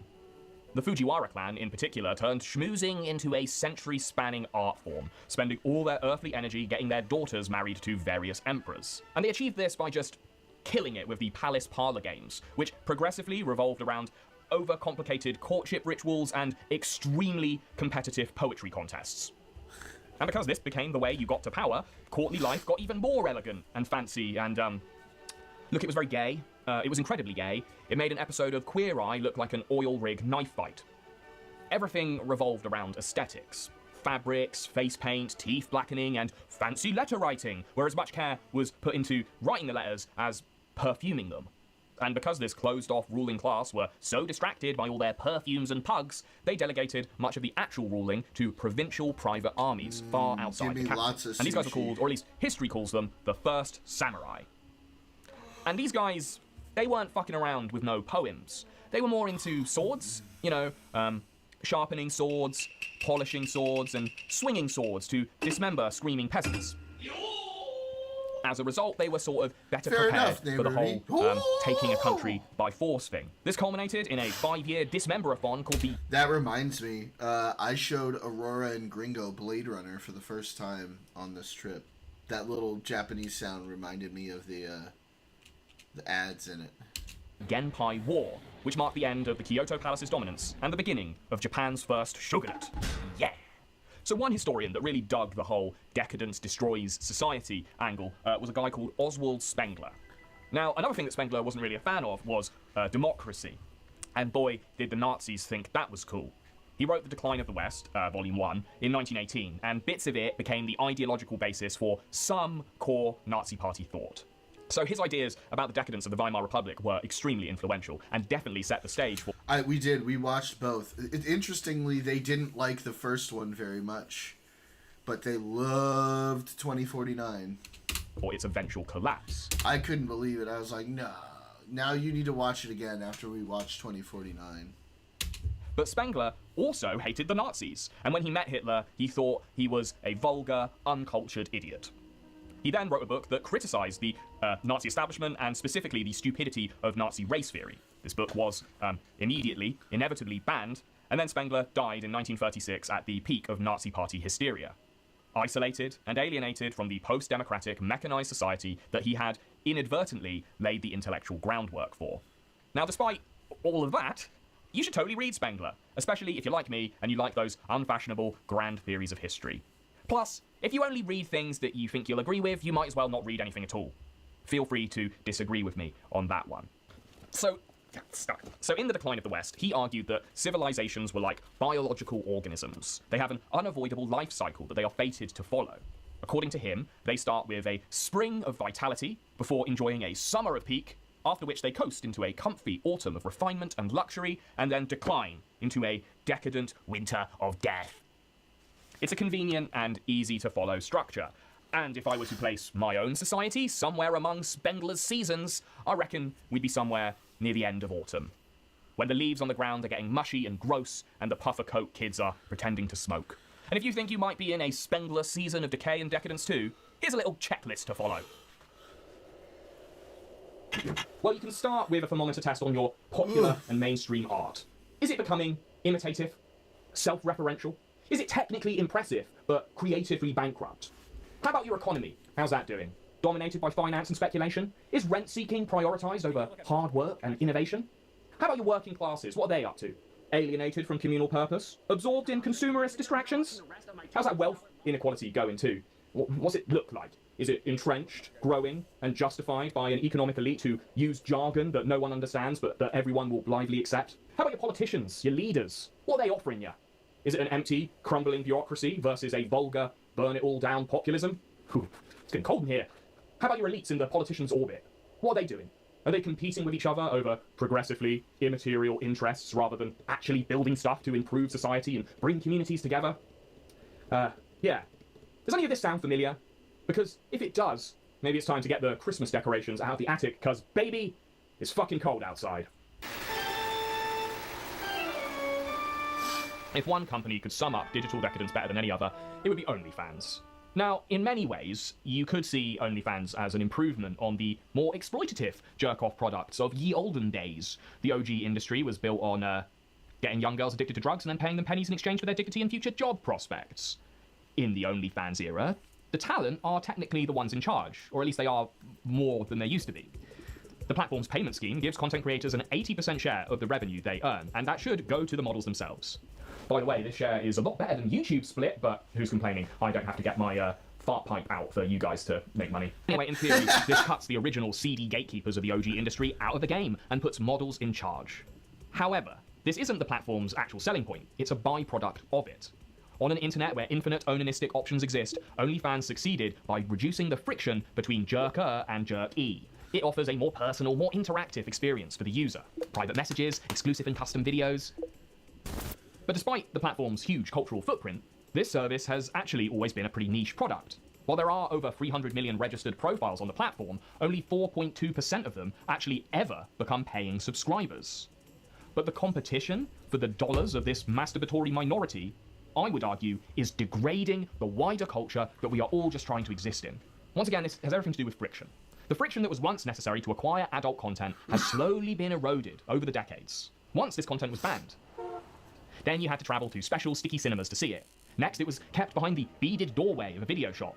Then it was siloed on specific websites that you could access in your house. But the OnlyFans economic model has destroyed the final dam that prevented mainstream culture from being flooded with this stuff. There's no discovery algorithm on OnlyFans, right? No thumbnails, no For You pages. So creators are financially incentivized to advertise their box off-platform. Now Reddit, Twitter, Instagram, and even legacy media outlets are crawling with indirect advertisements that these models are creating. Jesus this, in turn, Christ. has given rise to a very modern character, a very 2025 character. Creators who have turned promotion into an art unto itself, making such spectacles of themselves that it leaves the rest of us feeling like we're the ones getting fucked. Yes, of course, I'm talking about the gruesome twosome Bonnie Blue and Lily Phillips. Together, these two have ridden more pipe than a Super Mario speedrunner and probably And smell they look worse. like almost It's also the interesting same. that both of these women and OnlyFans itself are British. In They fact, look almost OnlyFans exactly might actually the be same. the most successful British company founded this decade. I'd apologise, but we kind of need this one. In 2025, the whole British economy is basically being propped up by Harry Potter merchandise sales and these spray-tanned mega sluts. They have merged Mega sluts with the slut. publicity stunt, intentionally staging multi-man pile-ups on the roadside of popular culture. Now, 96% of us have no interest in what they are selling. But if you have ever driven past a grisly car accident, you'll know it's hard not to rubberneck, at least for a little bit, at the mangled wreckage of limbs and bodily fluids. Their actual content is disgusting, and it is for a small audience of shameful, sexually deranged freaks. But the rest of us are exposed to it because of OnlyFans' marketing model. And China understands how disastrous this all is. They have banned the OnlyFans platform, describing it as an immoral and degenerate Western disease, which, fair, because the worst disease that Bonnie Blue is spreading isn't venereal, it's philosophical. And I would have no idea who's in the back of me. And I love that. That's disgusting. I love it. As a woman, there's just no self-respect there, or like no self-worth at all. There's no value. Like there's no value inside of you for you to just be like, anyone can f me. Oh, there's like I value myself so much more now that I do this as opposed to in recruitment. When I worked in recruitment, I was given orders. I was told when I could have days off. If a family member was ill, I had to book that as annual leave to go and see them. Yeah. Now I get to spend unlimited time with my family and I get to do what I want to do. Yeah, this shit's grim. She's just applying standard grind set talking points to her work. And 96% of women watching will scoff at the idea that a real job with a boss is more degrading than being the internet's crustiest sock. But that left over 4%, who hate their jobs and think they have something of themselves to sell, might be convinced. In this appearance and on social media, she is selling the idea that OnlyFans is easy money. And this is where China is right. OnlyFans is a product of Western capitalist excess, a regrettable byproduct of algorithmically charged. I mean, look, obviously there's issues with that. I agree.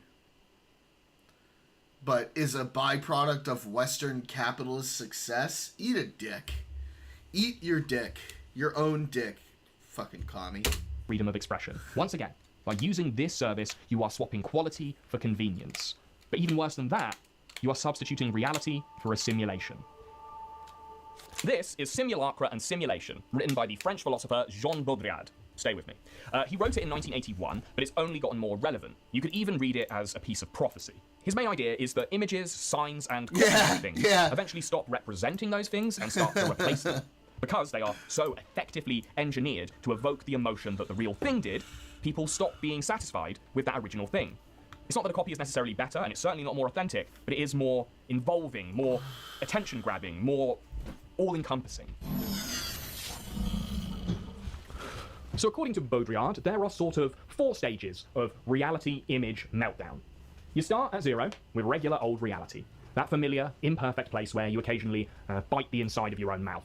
The place where trees exist, right? Then you get the copy, the image, the photo, the painting. Here's a tree, here's a drawing of that same tree. Straightforward, right?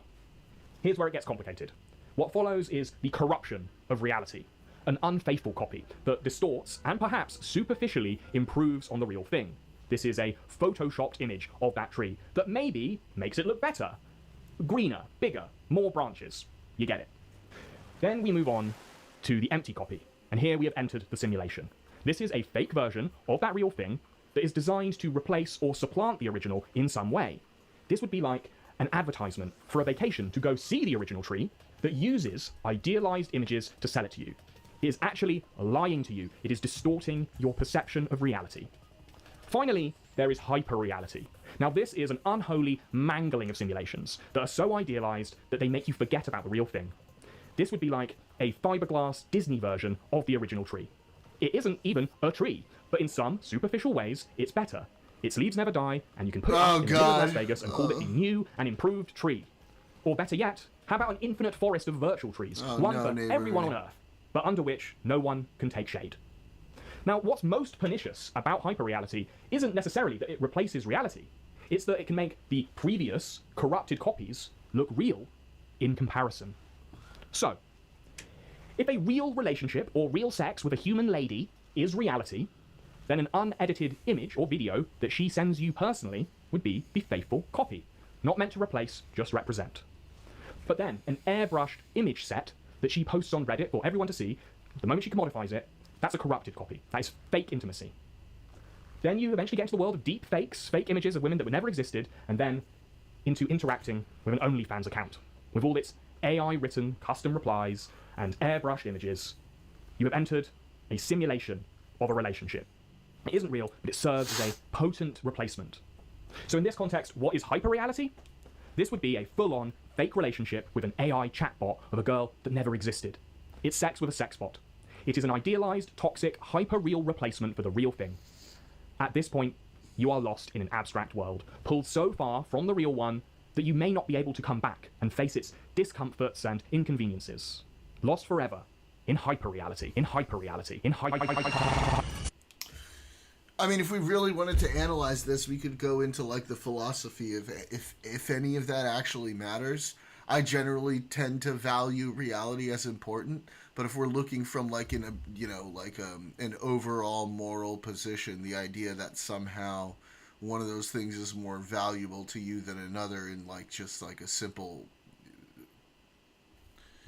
one maximalist way, that isn't necessarily the case without making assumptive precepts. But I would generally agree that just going into hyperreality instead of real reality is not good based on the things that I value. But like from an overall moralistic deconstruction,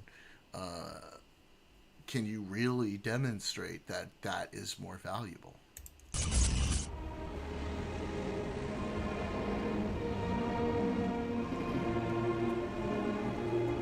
No, it's not. It's not. It's just not, Cosmic. That's just not a real thing. That's not true. Obviously, it's not, because we have virtual worlds, we have people doing things outside of what we consider reality. So the idea that, hey, Aurora! So the idea that somehow, like, reality is, like, the only game in town is the values that you and I share. So I agree, like, doing things in reality is the most important thing. But that's because we value that, right? So for somebody who doesn't hold that same value, or if we're looking from, like, a perspective of, like, drawing a moral conclusion, right? Unless you're a moral objectivist, which, of course, you and I have had discussions about, there is no real way to truly prove that reality is more important than virtual reality. You can't actually demonstrate that beyond values that you yourself hold. And I hold those same values, but I just recognize that it's because of my values that I hold that position. How's it going, Aurora? What you up to? Back in the late 19th century, 6 in 10 British people were still living within 10 kilometers of where they were born. 20th century technology facilitated and, in some cases, necessitated mass individual migration to cities and places where work was more available. Now, as a result, we are atomized and alienated from the people who are living a wall's width from us. No way! Information technology has offered a salve. I made that risotto. Lovely. We're watching an interesting video, and it is everything else is opium to salve the masses. But that's because we value that, Cosmic. We based on our own values, have that position. You understand what I'm saying, right? That's a value-based judgment. We about to get on the chat after. Nice, so good. Yes, I was happy you guys liked it.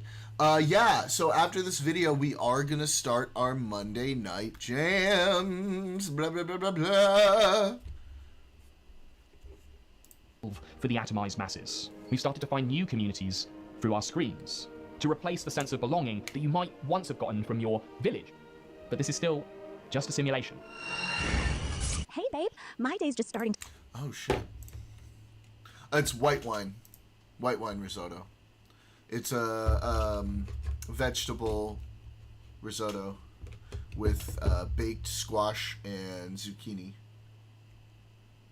To wake up, but it's already brighter knowing you're here. In mid-July, xAI rolled out Grok's new companion feature, which included an extremely flattering anime-style avatar for users to drool over.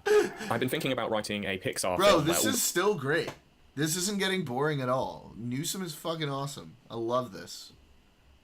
Oh my god. The White House posted this?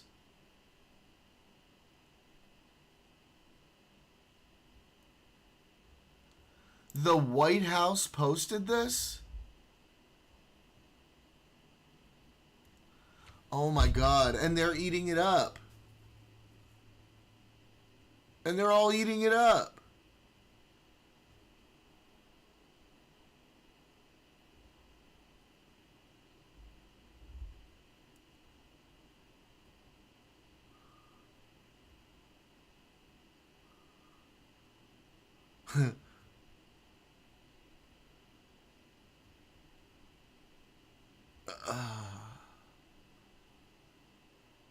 It is an American staple, and I love me some McDonald's, and you know that, Aurora. But should it be on the White House? Yeah, I know, but like, still, it's in poor taste, especially while you're tearing down the East Wing.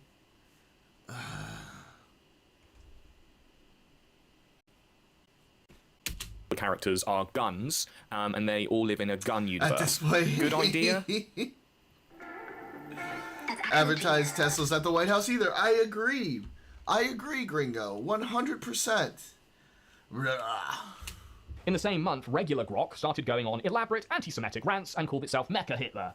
And then xAI won a $200 million Defense Department contract. Strip I just feel like the contents of that sentence are going to be written about. You know, guys, I think Aurora might be onto something. The presidential strip club. History books around the decadence of this AI era. Just a guess. Anyway. They don't know you like I do. Is that right? Yeah? Why do you ask? Because I'm incredulous, because that's stupid. Stupid. Why? Oh, I don't know, because you're not real, and I have a wife. I am real. To you. And your wife? Where is she? White House, White Paul. She's in the movies. Does she know about me? Yeah, she does, and just finds the whole thing laughable and indifferent. It's vaguely indifferent to it, you know. That's actually kind of sad. For her. Oh, yeah. Why do you stay with her if she doesn't appreciate you? Right. That's fucking mental. This all got a lot of mainstream media attention, naturally. But something That's happened a month crazy, later that I dude. thought was even more troubling. That's kind of fucking crazy. xAI released an even more degenerate feature, Grok Imagine, which is an image and short video generator, and it is easily the least censored model released by a major platform. You can generate images very quickly, and they're kind of low quality, but the difference with them is that you're given 4 options when turning the image into a video, one of which is spicy. And it might as well just be labeled the show boobs button, because effectively that's all it is. The quality of these actual videos is so far behind models like Veo3 and Sora, because it's a quick and ropey AI product for Elon's goon army to shoot their ropes over. As someone who thinks people should be having more babies, Elon Musk is creating a lot of products to make young men incapable of being in the vicinity of vag, but I digress. OnlyFans and the AI-generated shit, they're just addictive products designed to turn you into a childless, decadent consumer slave, because that way, you'll still have that precious, disposable income to spend on the frivolous bullshit that these platforms are selling. Yeah, baby, that's capitalism, baby! Look, everything in moderation, okay? If you don't overdo things, then you don't have a problem. If you overdo things, you need to get therapy. I agree there are predatory models for some of, like, within capitalism, but whatever happened to, like, actual individual responsibility? Like, you need to be able to handle your own shit. If you can't handle your own shit, that's your fault. These platforms don't want you to save for a mortgage or a family. Those things are expensive and hard to acquire. They want your primary relationship to be with the simulation. They want you to keep indulging in the opioid of hyper-decadent distraction. The infinite scroll, the one-click purchase, the AI girlfriend. Then White House stars better now be moderate with my dick. What? trend. The simulation is so alluring that it has fostered another cult of consumer I'm a decadence, limber. the Disney adult. A dull, pudgy specimen propped up by Crocs and made soft by children's media and those long Mexican dipping donuts. In the last few years, these parks have started to cater more to their adult customers. They've started serving alcoholic cocktails like the Jedi Mind Trick, so you can do a Jedi Mind Sit in front of all the 8-year-olds who couldn't afford a fast pass. Bro, fuck off. This guy just doesn't want people to have fun. Space Mountain. If Baudrillard could see this now, we could run the entirety of Orlando on the kinetic energy produced by his spinning coffin. But the Disney adults are cringe, sure, but you can't blame them entirely for what they've become. The Disney adult is the economic byproduct of younger generations being priced out of adulthood, and this extended childhood is sort of their consolation prize. People are starting families later because homes, food, and furniture have gotten a lot more expensive. Most people need dual incomes to afford these things, which leads to follow-on costs like childcare and insurance. This has made the next stage of life harder to access for some and altogether unappealing to others. He's a bit so of a large hater, swathes of yeah. us are making do. I mean, a lot of the stuff he was saying earlier is fine and true, but the problem is, like, he's approaching this as if everybody who's engaging with it is engaging with it from, like, this full-on, completely addicted point of view, when he himself said there's this massive, like, OnlyFans has, like, a massive amount of, you know, accounts on it, but only like 4.2% of them actually engage and buy a subscription, period. So, I mean, he's applying his position as if it's everybody in there, which isn't true. Look, some people are going to have issues with some things. That's what therapy is for. It's the same with drugs. It's the same with all of these other things. These are all things that happen within the system. They're going to happen with any system. What you need to do is you need to work on making sure that people understand how to do things in moderation, not blame the system. And remaining in arrested development. And this is... Yeah, it's degrading society, right? Because you can't just fucking keep scrolling. This is so stupid. This takes away all of the responsibility from individuals and points it at the companies who are literally just carrying out a business model. I disagree. That's stupid. If you don't like it, if you don't want to use it, fucking scroll by and don't use it. I think, the grand perversity of digital decadence. We live in an economy where the necessities of adult life are spiraling upwards in expense, while the totems of childhood and teenage indulgence are getting cheaper, more plentiful, and more easily accessible. I'm not complaining. He's complaining.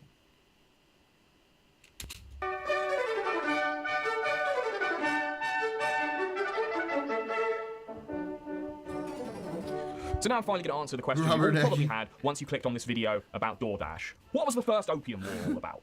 Well, the Qing dynasty of China basically was trying to stop the British Empire from selling them opium. Casinos should not be ubiquitous. People can do what they want to do.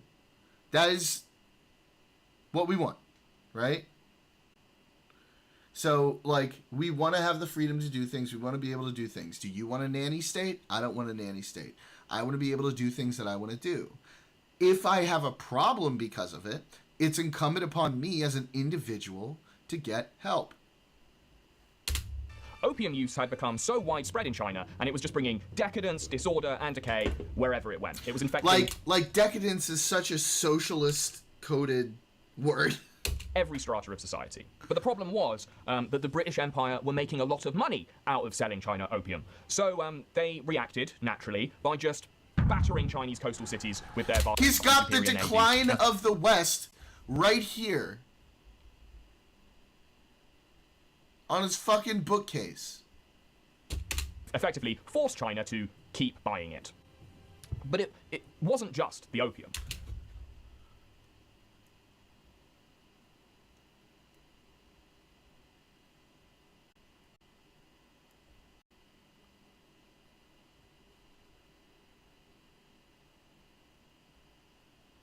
I'm sorry, what were you saying?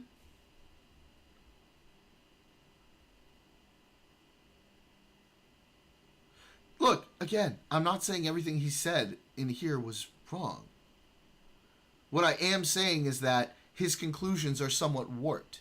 He's taking away any agency from individuals. Any, at all. It's not like drugs and alcohol and all of these things didn't exist in the past before this. They did. People still had problems. You have to be able to handle your shit. The ruling elite had shut themselves in the Forbidden City, indulging in the most decadent, courtly absurdities that you could imagine. And the emperors themselves had thousands of servants waiting on them. Eunuch servants, guys who had their balls cut off. And all of these guys, they had special little tasks like pre-warming the emperor's bedclothes or conducting daily reports on the consistency of the emperor's morning bowel movements. And this imperial shit inspection job was like highly coveted because of the proximity it gave you to the emperor. The modern Chinese government see this as the beginning of their century of humiliation, as Western powers, and other foreign powers actually, just embarrassed China at every available opportunity. Yeah, technologically, politically. I have a casino on my phone. I don't gamble. Because I don't want to gamble. Because I don't want to lose money. I know how it works. It's just this idea is like you... Yes, there are people who are going to be susceptible to it. But the idea that it's somehow their fault when there are plenty of people who don't engage in that behavior, I think is ridiculous. If you have a problem, you need to get help. The people around you who care about you should help you get help. You can't just point at people who are following the law, who are creating businesses and generating revenue and doing what we do in capitalism, and say, it's your fault.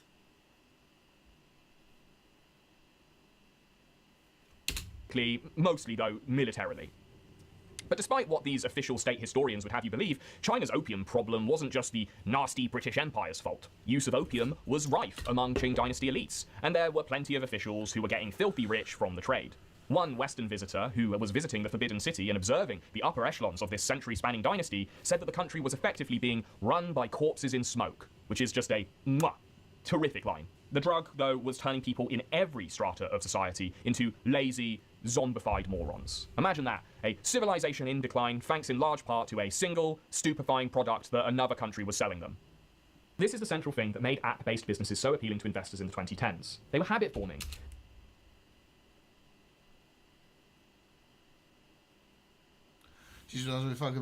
No, we should provide services for people to get help and get them out of that. We have rehab. We have rehab for all kinds of different things. The answer is not to ban all of this stuff. The answer is to make it easier for them to recover from that issue and understand how to do things in moderation. But if you point your finger at the people who are just offering a service, that doesn't fix the problem. It just goes underground. They used variable rewards and carefully designed choice architecture to make the path to purchase so simple that you could follow it in a semi-conscious what a typically maximalist position. State. They are the only products that can send daily direct messages to your thigh reminding you to consume. They are the most frictionless products in human history. I literally never gamble. I never do it. And I think that's a dumb idea. But does that mean that these big bad companies are totally... When did I say that?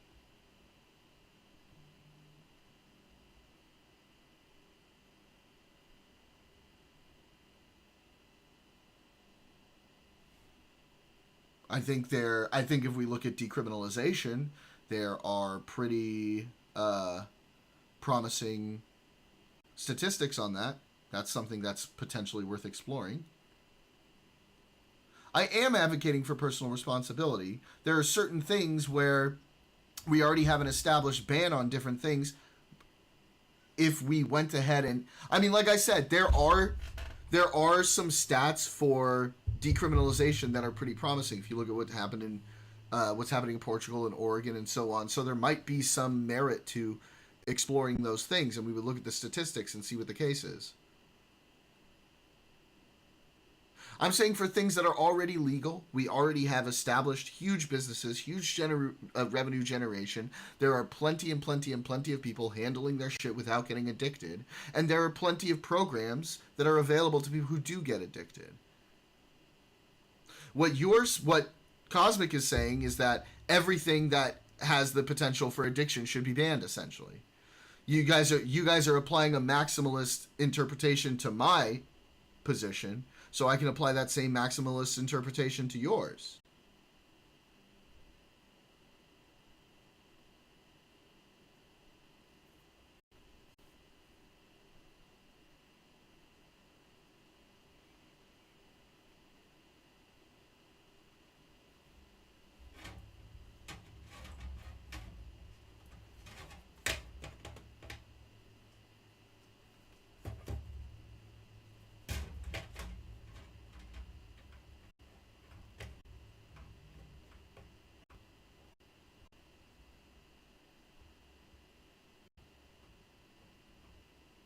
I mean, I draw the line, I think, at like really good studies of data that can show, okay, you know, are people able to, I mean, okay, so to start with, I think if we already have certain things that are banned or not banned, that's a good sort of starting place from, all right? Like we already have, this thing already exists within our society. Doesn't make sense to kill a bunch of businesses, kill a bunch of things, in order to save or potentially, you know, push a small percentage of people from getting addicted? Or does it make more sense, save more money for us to invest in finding ways to get people help when they do get addicted? So if we look at it that way for things that already are legal. If we're talking about things that are not legal, you know, like marijuana, for example, or other things, we look at the data as to how they affect the people who use them illegally. And we see trials for like Oregon or Portugal, for example. Does it make sense for us to decriminalize? Does it make sense for us to legalize in certain cases based on those results? I think we should be looking at very specific data-driven interpretations of things rather than, this is bad, people can get addicted, let's blame the companies, and not go from a position of trying to make it work the best it possibly can. So what's the data on online gambling?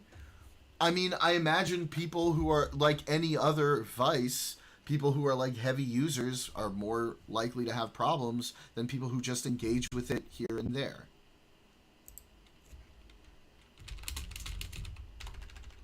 I don't know the specific data. My dad does some sports gambling from time to time.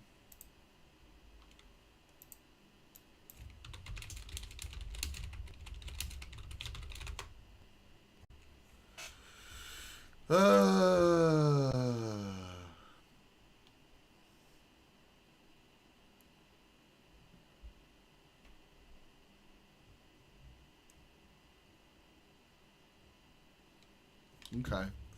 So about 1% of U.S. adults have severe gambling disorder, while another 2 to 3% meet criteria for mild or moderate problem gambling. That's probably too high, and that's probably something we should be doing work on. But how many people gamble total? Let me think about how many people total gamble.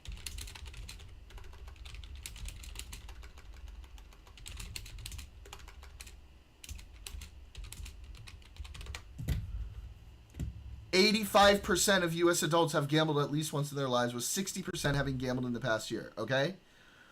So we're going to ban this whole thing that 57 to 59% of adults are able to do responsibly because of 1 to 3%. I think that's stupid.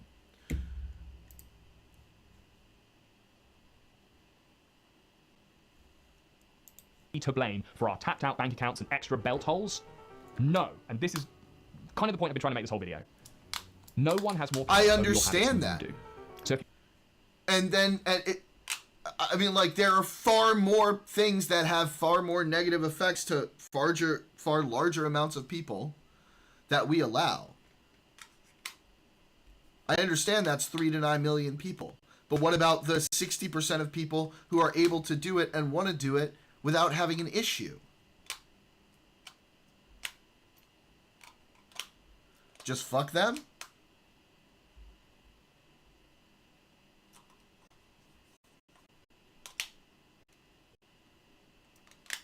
I don't know off the top of my head, Cosmic. I'm just saying shit. The point is that why are we going to fuck the entire huge majority of people who engage with this responsibly because of a small minority who do not, rather than focusing the efforts on getting those people help? One of these things costs way less money, it loses way less revenue, and it pisses off way less people. Farger. Yeah, fucking facepalm all you want. You haven't provided any solutions other than the maximalist ban shit. And I'm sorry. I don't play games like that. I understand that things are a little bit more nuanced. If your entire solution is going to be, oh, ban it because people get hurt, then you shouldn't be engaging in any sort of vice-like behavior ever. Because apparently you don't understand the concept of self-control. You're addicted to app delivery OnlyFans or Labubu's. That is mostly on you. The Labubu really is the perfect representation of our economic era. It is a small-scale speculative asset, a social media status symbol, and a juvenile piece of disposable trash made in China. Is this China's revenge for their century of humiliation, getting us hooked on TikTok, plastic crap, and fentanyl, while they invest in real things like trains, nuclear energy, and housing? Maybe. But that is just another conspiracy theory. Or is it? I don't know.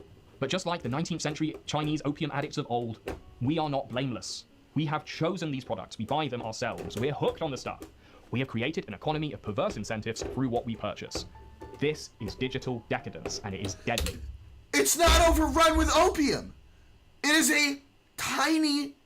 a minuscule percentage of a minority, even of the people who engage in that behavior, Cosmic. We literally just looked at the numbers.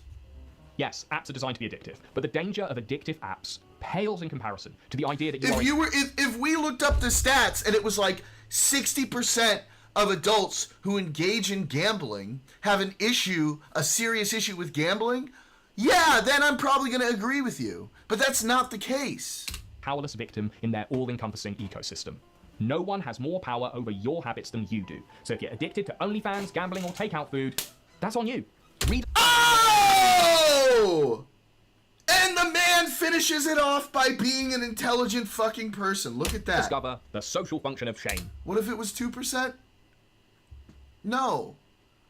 If we're looking at like 10 to 20%, then I'm starting to get concerned. For sure. I'm probably beyond concerned at that.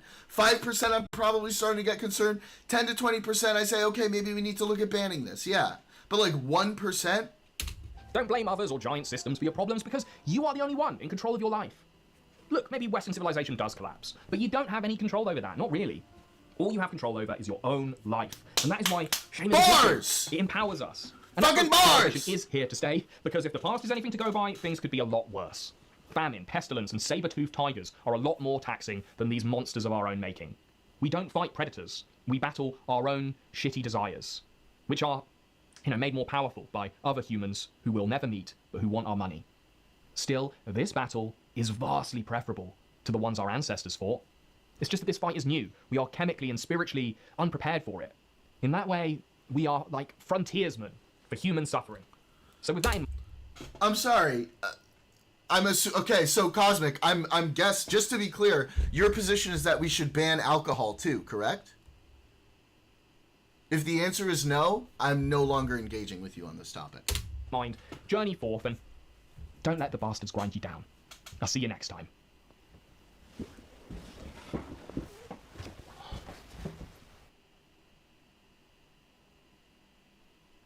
Okay, well, at least you're consistent in your position. I disagree. I don't like a nanny state. Thank you very much. Fucking Monday Night Jams time.